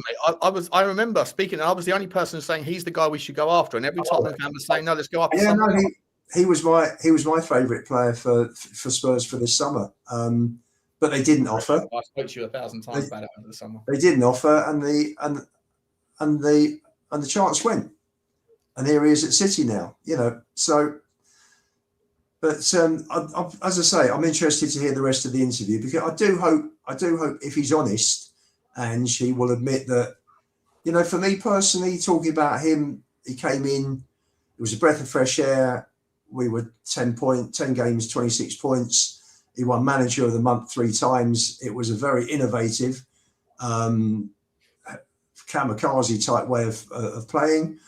When the rest of the Premier League got to grips with it, he didn't change. He didn't see that they got to grips with it, and our results dropped steadily from that Chelsea game all the way through to Brighton at the end of last season. You know, the points per half season went from 36 to 30 to 24 from 24 to 14. So we're on the slide from that Chelsea game when Romero and Udogie got sent off, and Maddison, Ritchie, and Van der Ven got injured with a 4-1 defeat. And he never changed, wouldn't change. In the end, the players went up to him around the time of the quarter-final and said, you know, look, Gaffer, your way of football is not working. We need to change it. And obviously you have no choice but to go along with it. And the players turned it on, you know, and they got through it, and they won the trophy. Ange got his glory because he was the manager, so fine. He's got his glory, but the players changed the system. You know, they must have been pissed off playing that system and losing every game.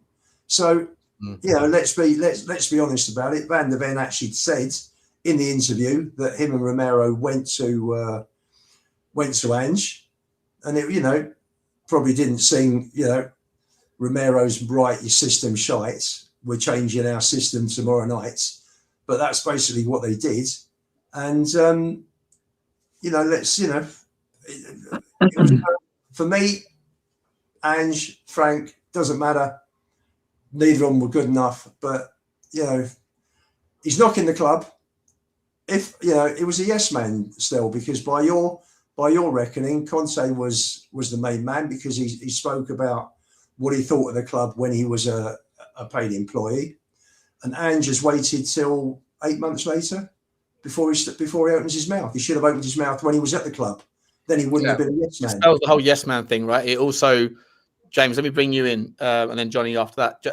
James, the other thing, the takeaway for me from the Ange interview, I hope you saw it, was Yeah, that if you're just judging people on what they say, then if he said, "Oh, the reason why I'm not going to say anything, I didn't say anything during my time there was because it's not self-serving to do that. You're going to end up losing your job."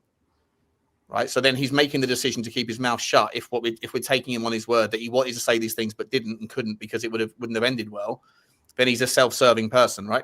So is it then not possible as well that he's also self-serving after the fact by not taking any accountability thus far of what we've seen, took zero accountability for any of the things that he did at the football club. Everything was someone else's fault. Everything was the club's fault, and that he was just a victim of the same thing. If he's a self-serving individual, then now the opportunity is there to speak. Is he not just saying things to preserve his own reputation? Absolutely, yeah. His biggest investment is himself, right? He's got to sell himself to the next employer, and then their next employer, and their next employer. So the one thing that makes sense is, well, the club didn't do X, Y, Z. The club didn't do, this or that.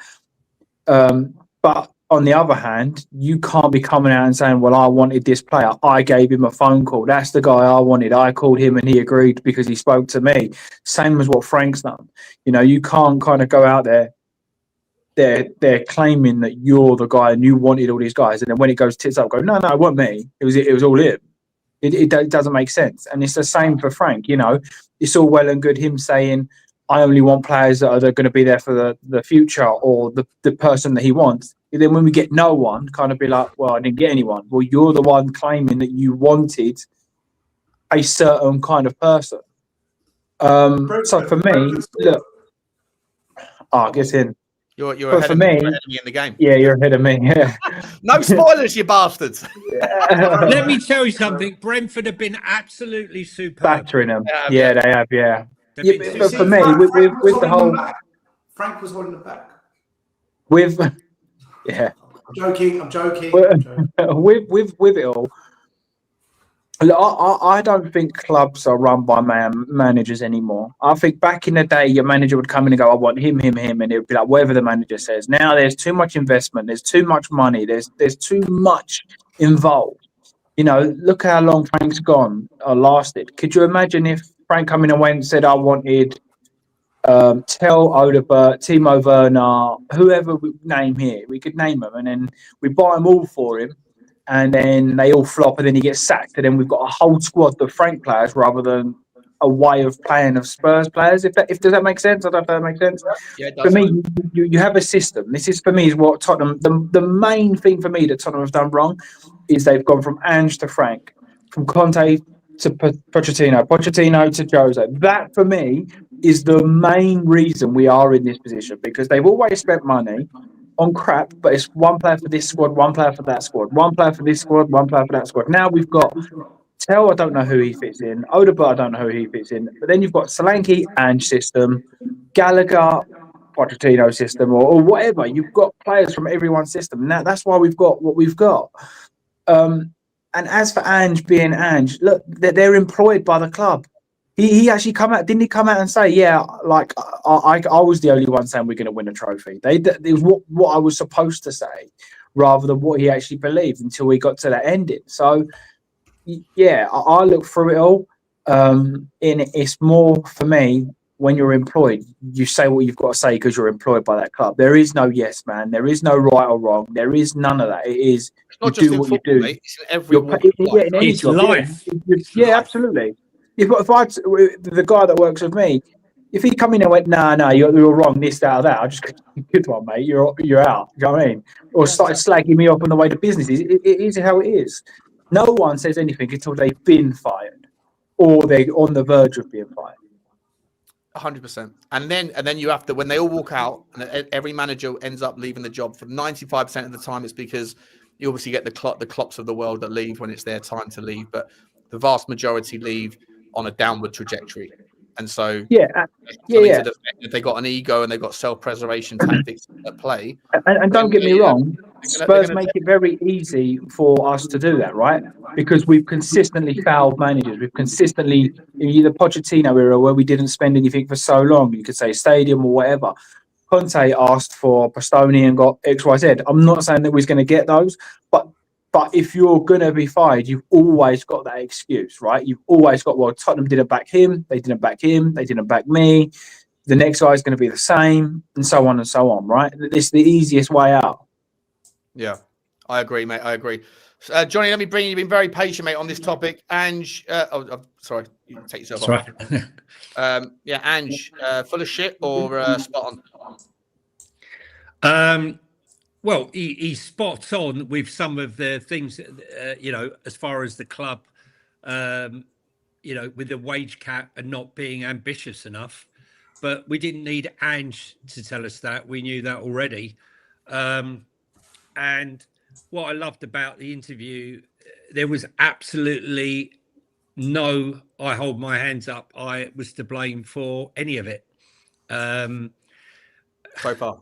Yeah. So far, yeah, I will revisit it if he changes. But the fact that you haven't brought in a conditioning coach, the fact that you didn't listen when you were told not to play Mickey van der Ven and Romero in a game, you went ahead and played them. The fact that you're now talking about players you didn't want to sign when you spent £380 million, more money than any Spurs manager has spent in, well, ever, I think. Well, that I can remember. If someone can tell me someone who's spent more, I'll be lucky. Be good to hear it. So I think he was blessed because I actually believe that Daniel actually really believed in Ange Postecoglou when he came in and gave him the money. How else could you explain a deal for Brennan Johnson, which was agreed with Brentford for 35 million, and yet, no more than about 3-4 weeks later, when Ange turns up, Spurs end up paying £47 million. When have you ever seen that from Daniel Levy? I just think it's a very convenient. I mean, listen, for overlap, it's unbelievable to turn up the day that both Sean Dyche and Thomas Frank get sacked from the two jobs that he got sacked from. Talk about timing. Or did they call him in that day? I don't know. I think they were doing multiple recordings on the same day, and he was scheduled for a later one, and they went, "Oh, let's just move it forward." Yeah. I mean, timing is everything, and that was unbelievable timing, and their viewing numbers would have gone through the roof due to it. But he's a snake oil salesman, Ange. I didn't buy much of it. I thank him for that final in Bilbao, the worst final ever, 26% possession. I'm still not convinced that one shot on target was actually Brennan Johnson's. But look, I'll take it all day long when you've waited that many years to win anything. Yeah. You don't care. You don't care if it's a deflection, a penalty. You don't give a shit. He didn't touch it. He didn't touch it. He's a fraud. He didn't touch it. No chance did he touch it. I'd be claiming it too. If there's no heat map, there's no snickometer in football. I'd be claiming it because no one knows either way. Cricket, snickometer, getting a clip on it. But look, I didn't care, right? I wanted that win and I was celebrating it. But the season 3 will be better than season 2. Look, all I know is that since that Chelsea game when he went gung ho, things went still steadily downhill. We finished 5th in that first season, but we weren't in Europe for that season.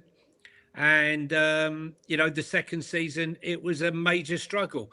And he said, we haven't got the team, the squad to fight on multiple fronts. Yet he just spent more money than any Spurs manager, so that was a bit galling to listen to.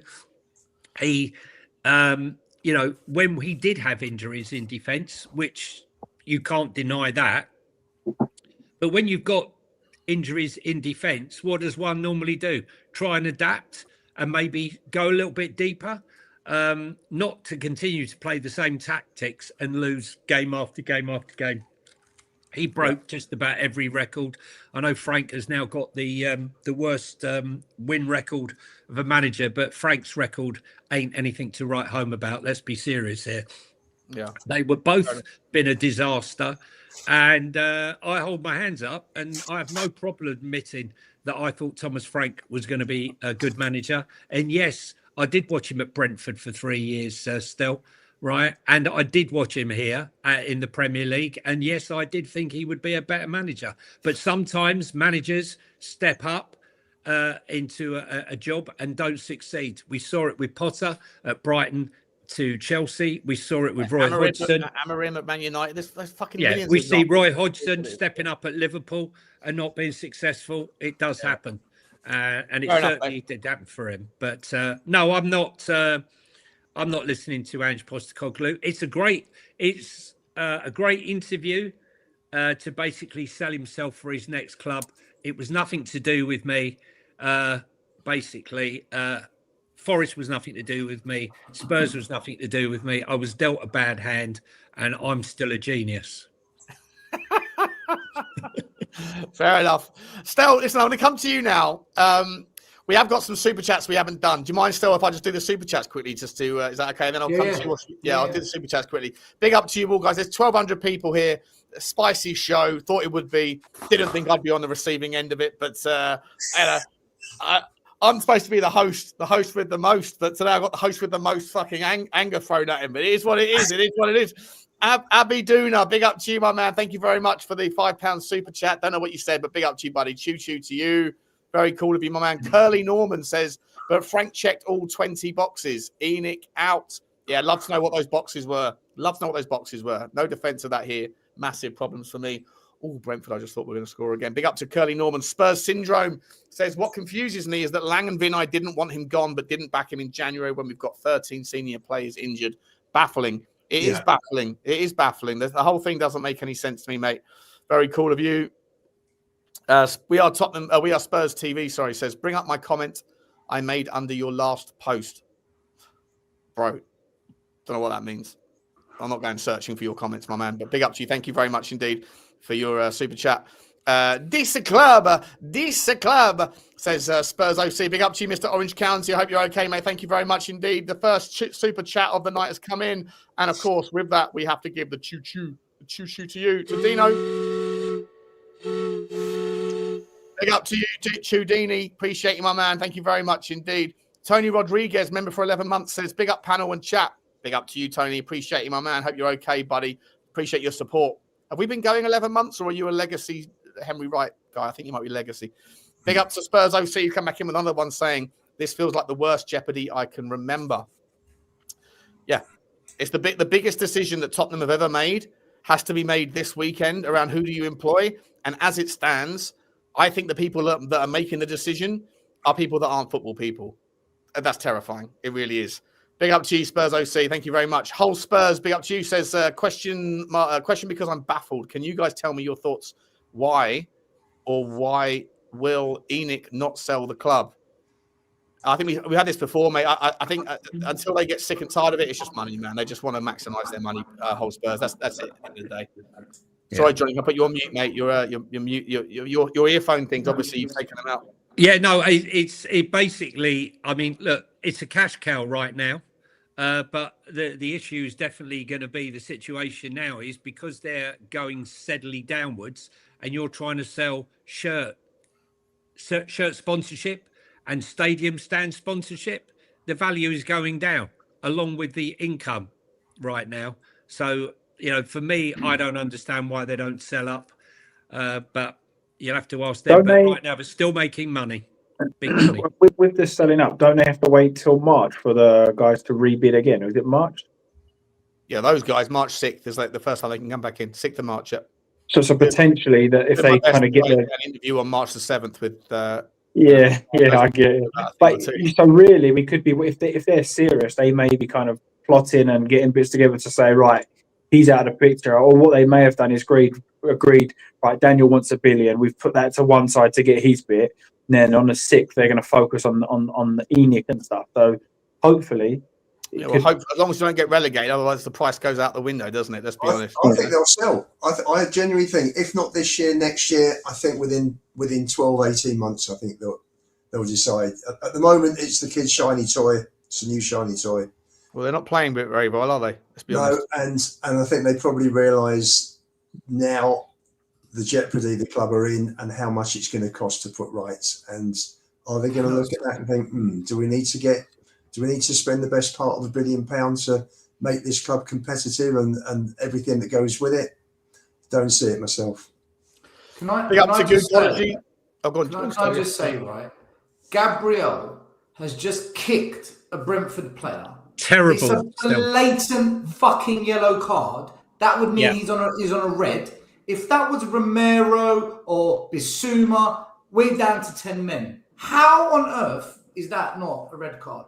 Can we just time this, because I agree with Stell 100%. Johnny, I'm watching it. I'm Clip thinking, it. Yeah, you're also 2 minutes ahead of me on the game. Can we shut the F up about the game, please? I'm only kidding. I thought it was a absolute nailed on yellow card. Right, guys, we're in the middle of a podcast. Let's not talk about fucking. We'll get this back later on. Goodcology says, "Here's a super chat, so you don't shout at me, Jerry. Big up to you. Thank you, Goodcology. Appreciate you, mate. Thank you very much." Top Shelf Spurs says, "Guys, this is hella more engaging than my season ticket has given me for at least 2 years now. Keep it up. No echo chambers here, boys. There's no echo chambers here. There's only arguments.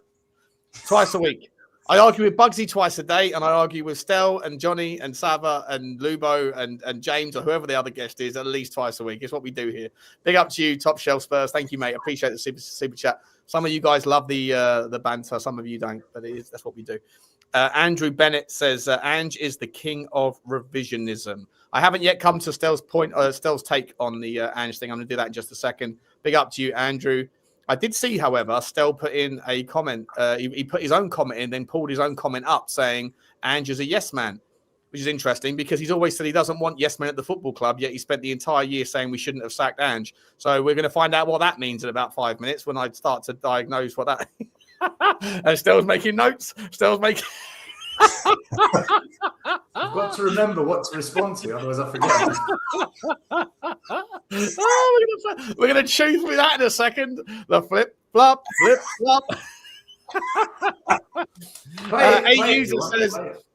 A user says, better the devil we knew in Levy. Bring our Tottenham back.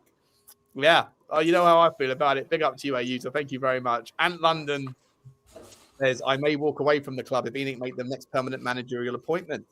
Look at who's making the decisions. The worst of the worst. Yeah, it's a concern right now. As I said on a show earlier, I don't want this club to be making the most important decision that they've ever made in 25 years and not having football people to be trusted when they make the decision. It's crazy. Thank you, Ant. And Stephen J. Cam says, don't trust these owners, Vinay and Lang, to fix this. It's going to take years and a lot of fan patience. I mean, I disagree. I don't think Vinay and Lang are the people to fix anything, personally. Not for me, but the others might disagree. Big up to you, Stephen. Big up to you, all of you. Please do smash the like button. Please do smash the subscribe, as the BT special is asking there. Don't forget to do all that. Stell, yeah. So I know you want to talk about the Ange Postecoglou interview, but I do need you to clarify, because you did say you don't want any yes men at the football club. You did just say that Ange has always been a yes man, but you did also say that we should never have sacked Ange. So can you clarify that for me? Because it's a little bit opaque. Yeah. First of all, people in the chat, just so you can understand, I don't hate Johnny, right? I think to hate someone is really, you want them dead. I don't hate Lubo. I don't hate Sean. I don't hate anyone. I just stand my ground on my opinions, and I'm not budging unless I hear something that makes me think, Johnny's the same. He's not going to budge. Sean ain't going to budge. Lubo, not. That's the nature of the game. That's why we're the Spurs Five. And James, he doesn't budge, right? So just to make people... Sorry, not on plumbing prices anyway. No chance. Not even chance. Not even mixed rates. Lubo would be fucked. He's my kind of customer. Lubo is my kind of customer. That's nice. That's nice. Remind me not to call you next time I have a leak. What kind of leak? Exactly. Yeah, late at night. Yeah. Go on. So I don't hate anyone. I chat to Lubo after the shows. I chatted to Sean half an hour before we came on. When I see Johnny on a match day, if I see him, we say hello. So just people, it is literally just YouTube and theatrics. Right. I don't want a yes man, because a yes man always ends in failure, as you've all just witnessed with Thomas Frank. anyone who nods their head and goes along with it won't last. Just like Ange. He was a yes man. He didn't last. The reason I wanted to keep Ange, though, is because he did, whether you think he did it, the players, I don't care. He was the manager at the time. He did something we've been craving for 20 years. And I just felt for someone to actually do that, and I never thought he would do it, but he did. He proved me wrong. For someone to do that, to then throw a grenade into the pot, I thought would be a really poor move. And having looked at this season, I think it was a poor move because it got a hell of a lot worse. I think we should have just kept that positive energy just going and seeing where it went. That's why, for me, I wanted to keep him. And yes, he is a yes man, 100%, which is why he got sacked. Regarding his interview, look, I'm not here to convince you, yeah, he told the truth. I knew it, but I'm not here to do that. If you hate Ange, you're going to find things to unpick and take digs at him. If you like Ange, you're going to say, do you know what? I'm really glad you did that interview. Now I get it. It makes more sense to me. I think people have already made up their minds before that interview. I don't think that interview is going to change anyone's mind on Ange at all. That's and looking at it tonight, I think we've kind of proven that. I liked the interview, and what I found telling was some of the things he said. Conte said it. Pochettino kind of wanted to, but didn't. Jose said it without saying it. That Mr. Levy's a funny man. It's funny how manager after manager after manager after manager is now feeling confident to come out and speak on the board. Either they're all snake oil salesmen, they're all charlatans, they're all con men, or just maybe there's something in it. Possibly still, but are they not? Is it not also possible that they're all defending their own pitch?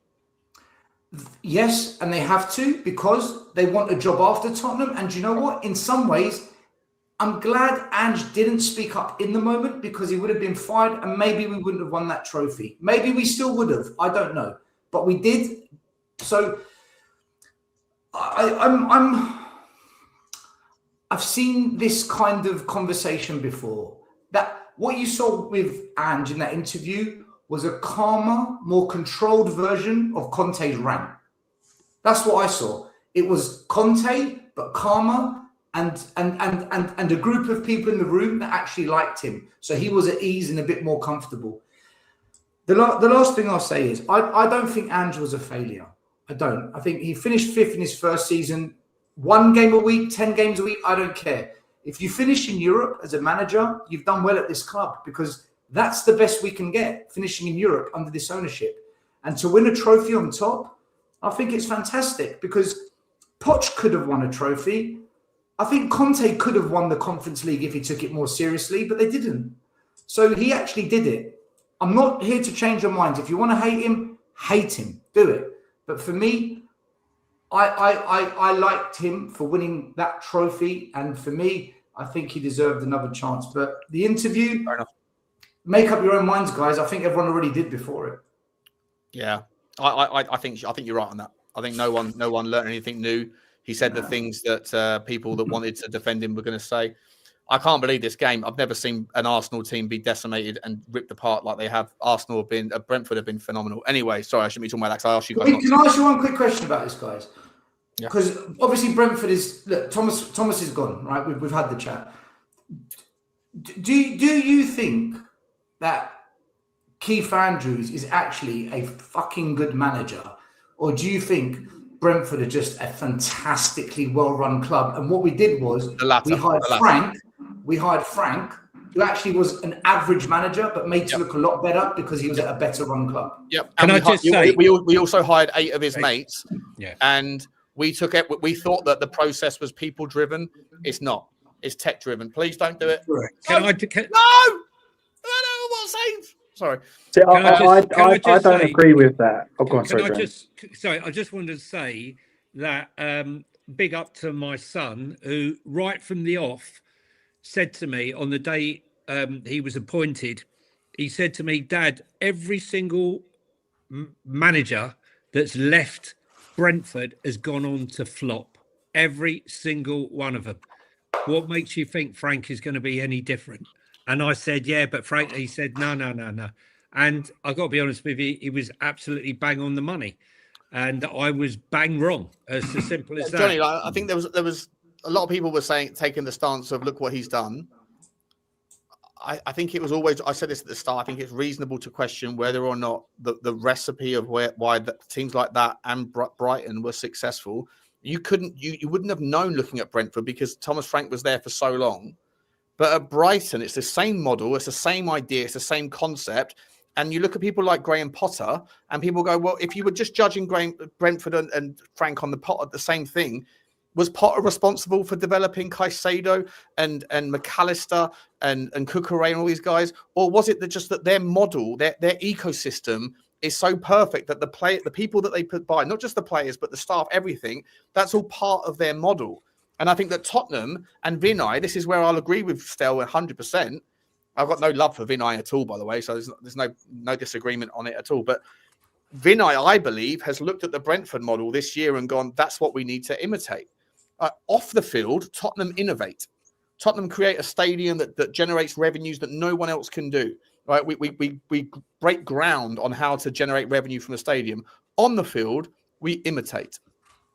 Right now, we are trying to imitate Brentford by taking all of their 9 players, their 9 staff. Yeah. And it's not the staff, that the staff are the beneficiaries of the model. The staff didn't generate the model; they're the beneficiaries of it. So I'm with you on that one, Stell. I think that we're imitating the wrong group. Look how many people left Brighton, that have been poached, whether it's directors of football or technical advisors, blah blah blah.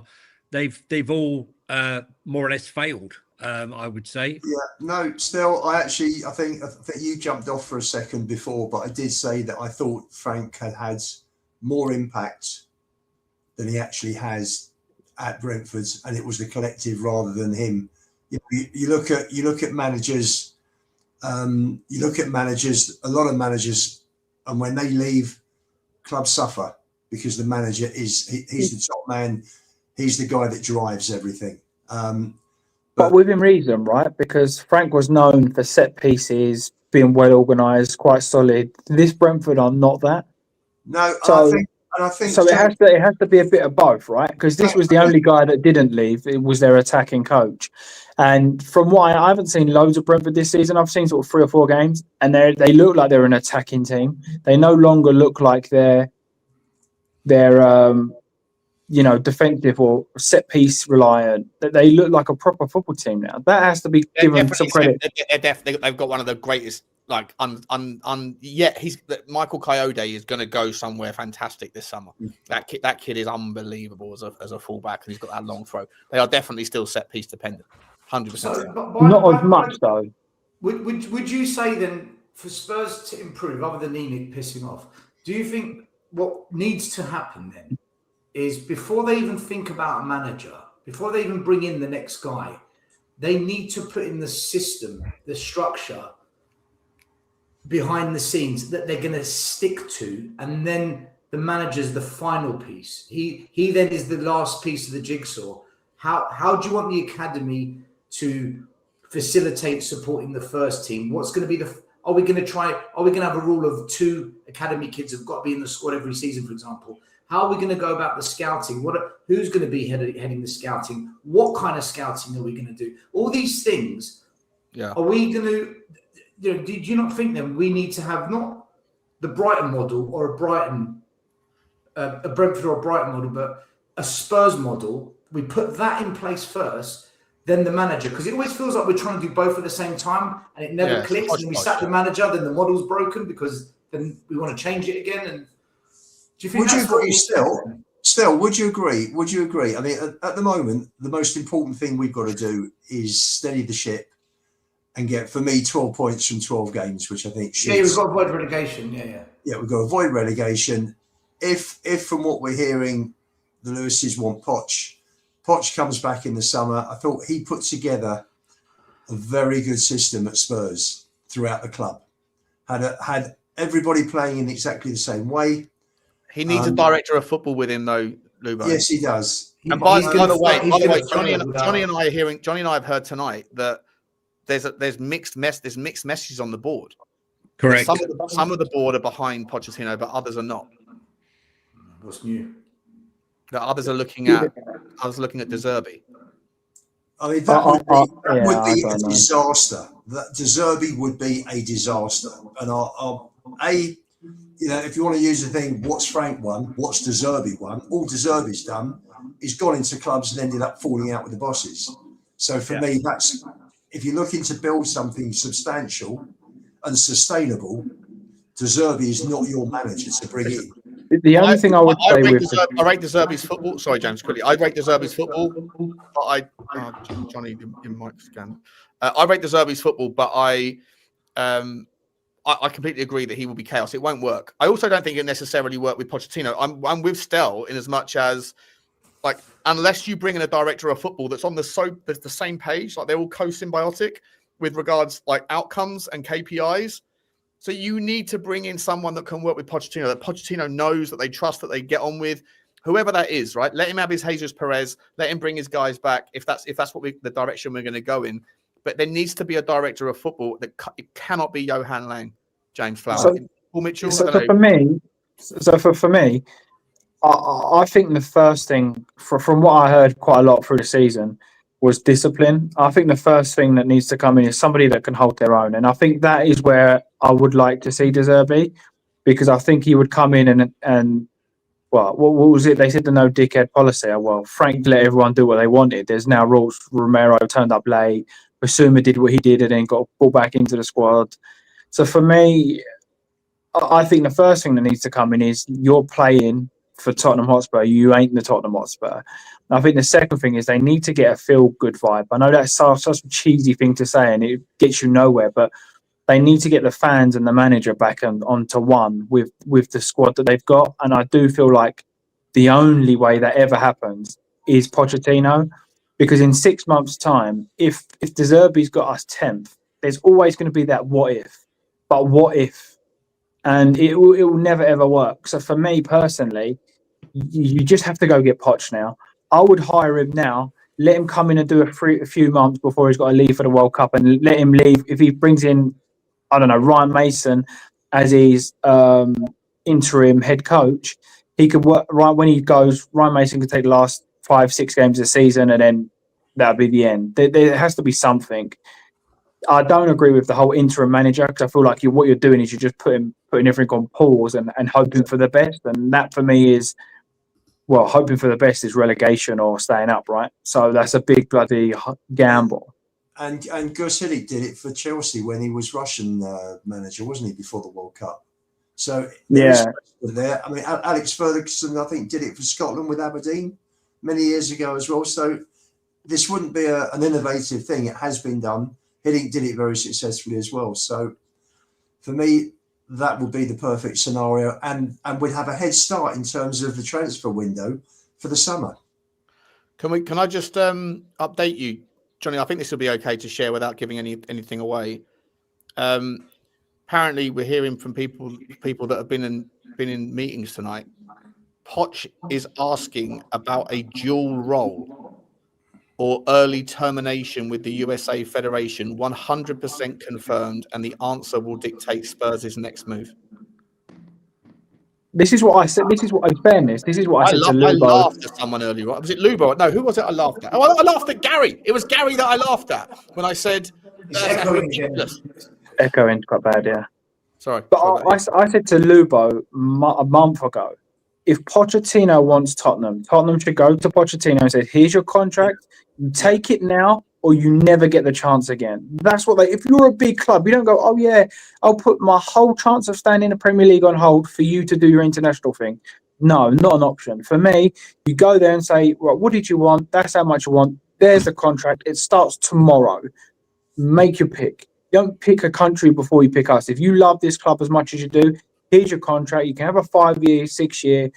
But then Pochettino also needs to come back and say, okay, fine, but I need a guaranteed of 150, 200 million every window for the next 3 windows or whatever it's going to be. And his own DOF coming in if he wants one, because Langer's got to go. There has to be a DOF that's co-symbiotic, like Lubo. You can't have Johan Lang, and I think you can't have someone. You can't mix and match your manager. You have to have the two of them on the same page. Yeah. You have to have them on the same page. like where they understand that they each work to their own different KPIs, but they're at least fighting towards the same thing. That's why we spoke about Nagel's. You end up with an Eddie Howe, Paul Mitchell situation. Exactly that. Right, exactly that. And how much damage is that kind of behind the scenes kerfuffle fucked up Newcastle season? You need two people that are on the same page. If that's Pochettino, then you should get Paul Mitchell back because those two work. Can you imagine if Pochettino's in the dugout for the Arsenal game? The place will be buzzing. If Paul Mitchell and Pochettino come back, are we going to get Stell? We've got our Tottenham back song. Am I going to get that? I'll be honest with you. I don't care who the next manager is whilst we're not in ANGE here. I think whoever comes in next won't last more than maximum 18 months. I think they're finished. Would you be happy though, Stell? Would you be happy with Pochettino? Only if he came in the summer for a proper reset pre-season, he gets to start from there. Starting from this point, I think could be very problematic because if it doesn't work quickly, our fans, I know what we're like. If we end up in, we keep sinking, because the reality is this: we've got a massive injury crisis. We've got a massive fucking. No one can get over that, though, can they? No one can get over that. Which is why I don't think Poch is the answer now. We need a survival specialist, a fighter. We need someone that can turn a sinking ship around quickly. Poch always needs a few months to get going. I can't believe Pochettino would leave America. Like Donald Trump will have him at Guantanamo Bay, right? That guy. I'm not having this. No. He can't actually do anything. If there's a buyout clause, he can't actually do anything. If Poch came in now, he would be banned from America forever. Yeah. He would be he'd leave them He's not coming back 3 months before a World Cup. It's their biggest. Nike 1994. Nike would be removed as the official kit manufacturer because they're American. All USA tours would be cancelled. We're putting up the tariffs. We're putting up the tariffs on the UK, especially Tottenham Hotspur. There'll be no more NFL. No more NFL. 50% tariff on Tottenham Hotspur. Yeah, honestly, Poch for me, I don't think Poch is the guy right this minute to keep us up from the drop. He's going to bring Mason in. He's going to bring Mason and Poch will probably end up working together with Jesus Perez. I wonder if they could do something like that. Let us have Jesus. We won't still. We won't get rid of it. If Poch comes in my opinion, the fans keep us up. I've got to tell you, James, we got 5 home. Nice take, James. Like that. We got 5 home games. We've got Leeds. So I'm here, baby. We've got Leeds, Forest, Palace, Brighton, Everton. We should be winning most of those. Poch always needs 3-4 months before you begin to see the fruits of what he does. Yeah, he's not going to get that. We've got what, 2 months, 3 months? This is why 3 months. Take your emotion out of this and ask yourself: is Poch a relegation manager? Okay, he's not. Still, do you want Sam Allardyce, Neil Warnock? You know what, Sam Allardyce for a relegation scrap? No, mate. Fuck off. That's his bread and butter. Do I want Sam Allardyce for a league campaign, for a cup run? No. But to keep what would the Spurs fans do tomorrow morning if tonight at midnight there was a breaking bomber from Ornstein, Sam Allardyce seen walking into Tottenham Hotspur? Listen, I don't care what our fan base thinks because they've been getting it wrong for years. Right? All you talk about is the fans' opinions. You do care what they say. What are we doing here? You care more about the fans than anything else. They've refused to protest for the last 5 years. Look at us now, right? So they're happy. They're happy for this to happen. They've accepted this. This is what they wanted. They don't want to protest. So you think I care what the fans think about the next manager? West Ham are looking good. Leeds are looking good. Forest actually are in trouble now. They're back in it because they've sacked a manager. They're in the same position as Tottenham. It's between us and Forest in terms of form. And you know what? I don't think Poch comes in and gets us playing Poch ball. No way. He's going to need at least 2 months. At least 13 players. Look, 13 players. I don't care who you are. I keep saying this. The press are going on about poor old Emery's lost 4 midfielders, right? No one's talking about any empathy for Spurs losing 11, 12, 13. No manager, no matter who you are, is going to eradicate that major issue. And there lies the problem. Nottingham Forest have no major injuries and they're struggling, they're in shit. Look right? at Brighton, Johnny. Brighton, yeah, look West at Brighton. Ham. Yeah, Brighton's in big trouble as well. Brighton are in big trouble. West They're in Ham, big trouble. West Ham, I believe that he is doing better with West Ham. He needs to sort that hair and moustache. Something might be cooking here, people. Something might be cooking. Look where he is. Yeah. Let go What of is that? that. Immigration control in America. You're not coming back ever. You're done here. You're done. You're Ready to done go. here. What are they called? ICE. Is that ICE? Yeah. Is that the ICE? The ICE office. Mate, he's got bigger nipples than I have. Look at those fucking Jesus moves he's Christ, got going mate. on. Yeah, Big he's up got to man you. boobs. He's got man boobitis. Jesus Christ. Looks like an ice cream cone. Oh dear. What about Harry Redknapp, guys? A lot of people were talking about Redknapp, weren't they? Redknapp, I did a poll on my Insta. I showed Sean earlier, and it was 40%. That was about 700 people. It went up to about 850. 41% was Harry Redknapp. 28% was Heitinger, and the rest was made up of De Zerbi and the rest. But Harry Redknapp was clear winner. Can you imagine Redknapp going up to Romero, putting his arm around? Now listen here, you fucking. I want you to run around a bit, mate. Yeah. Cut out the bozo moments now, son. All right. You want some jelly deals? I'll take you some for some pie and mash, but you got to start behaving yourself. Who's that? Who's that? You're impressed? Harry to Romero. Harry Redknapp. Yeah. Well, listen, we got to get the band back together. Or he could end up. We got to get Crouchy, Jermaine. Mateus Tell, you're class, son. Absolute class.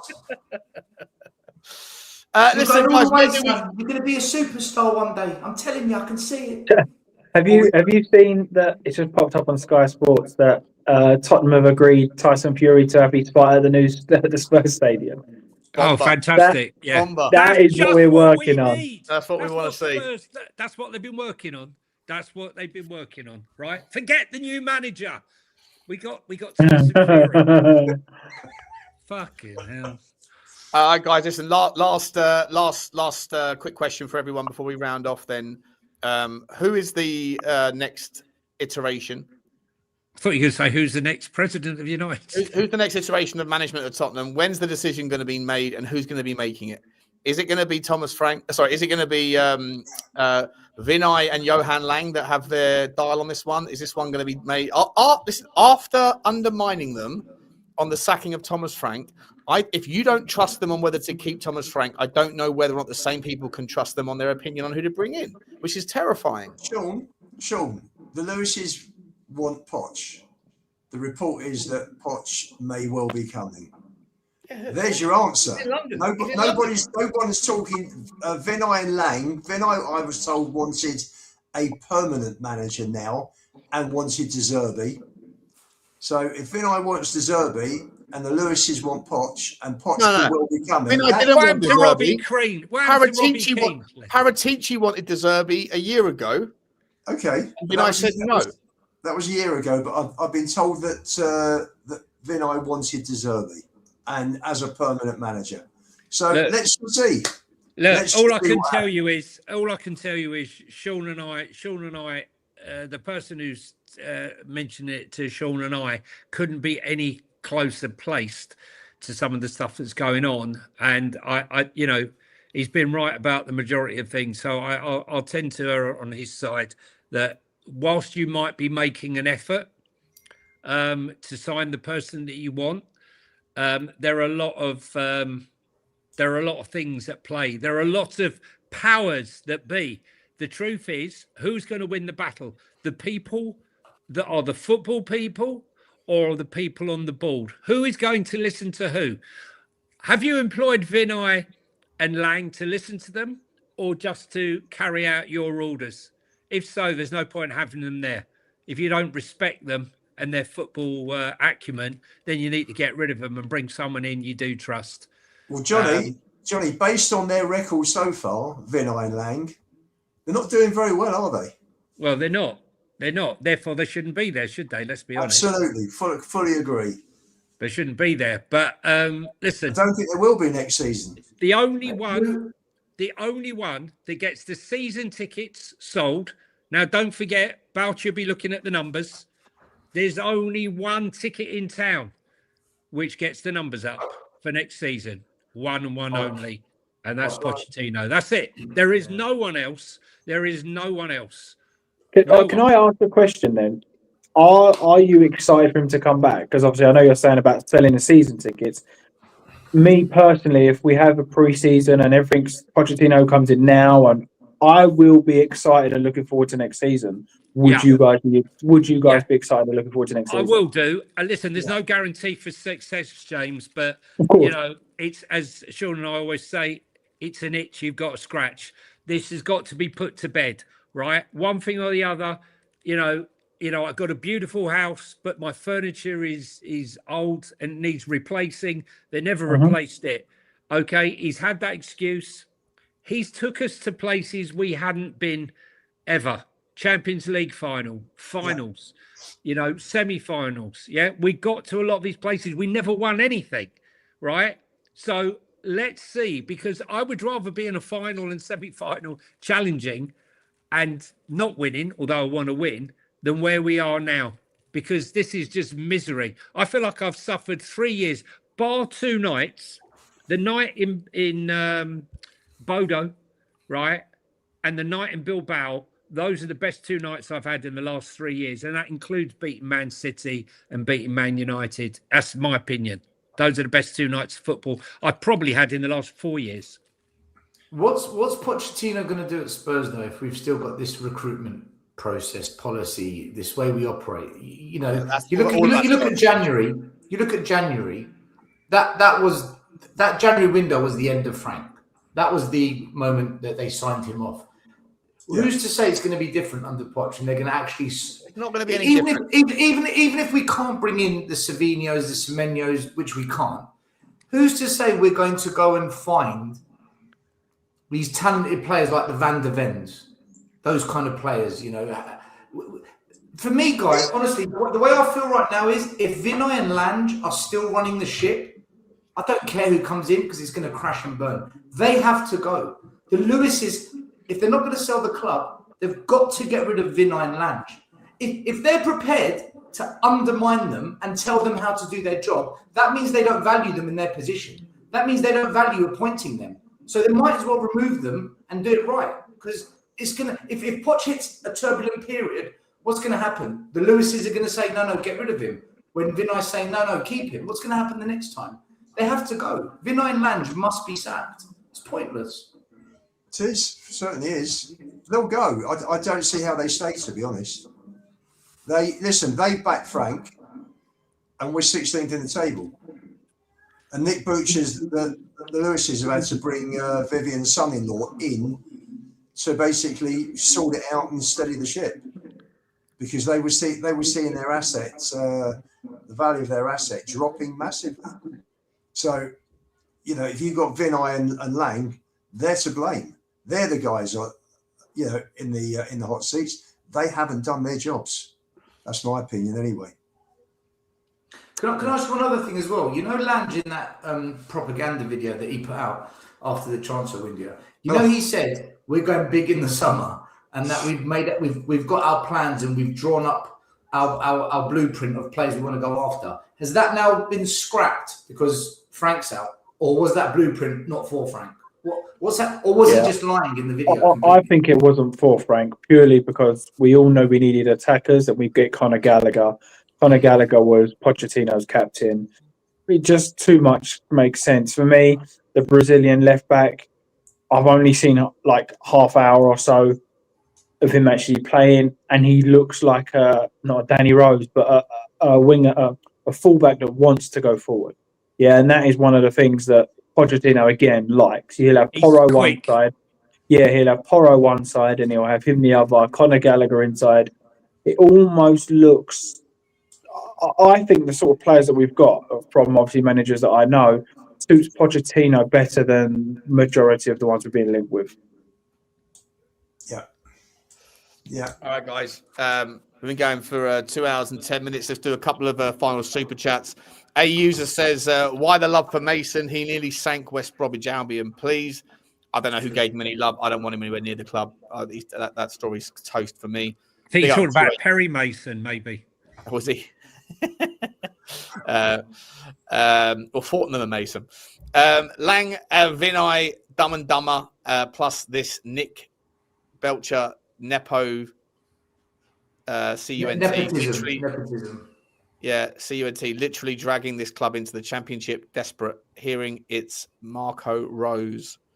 What the F? Big up to you, Ant London. I've not heard anything about Marco Rose. I've heard Maresca might get the job, but I heard Sam Allardyce earlier. I'll take Big Sam, big Sam, man. Clip that, by the way. Clip that. We're going to be using that in a couple of days' time.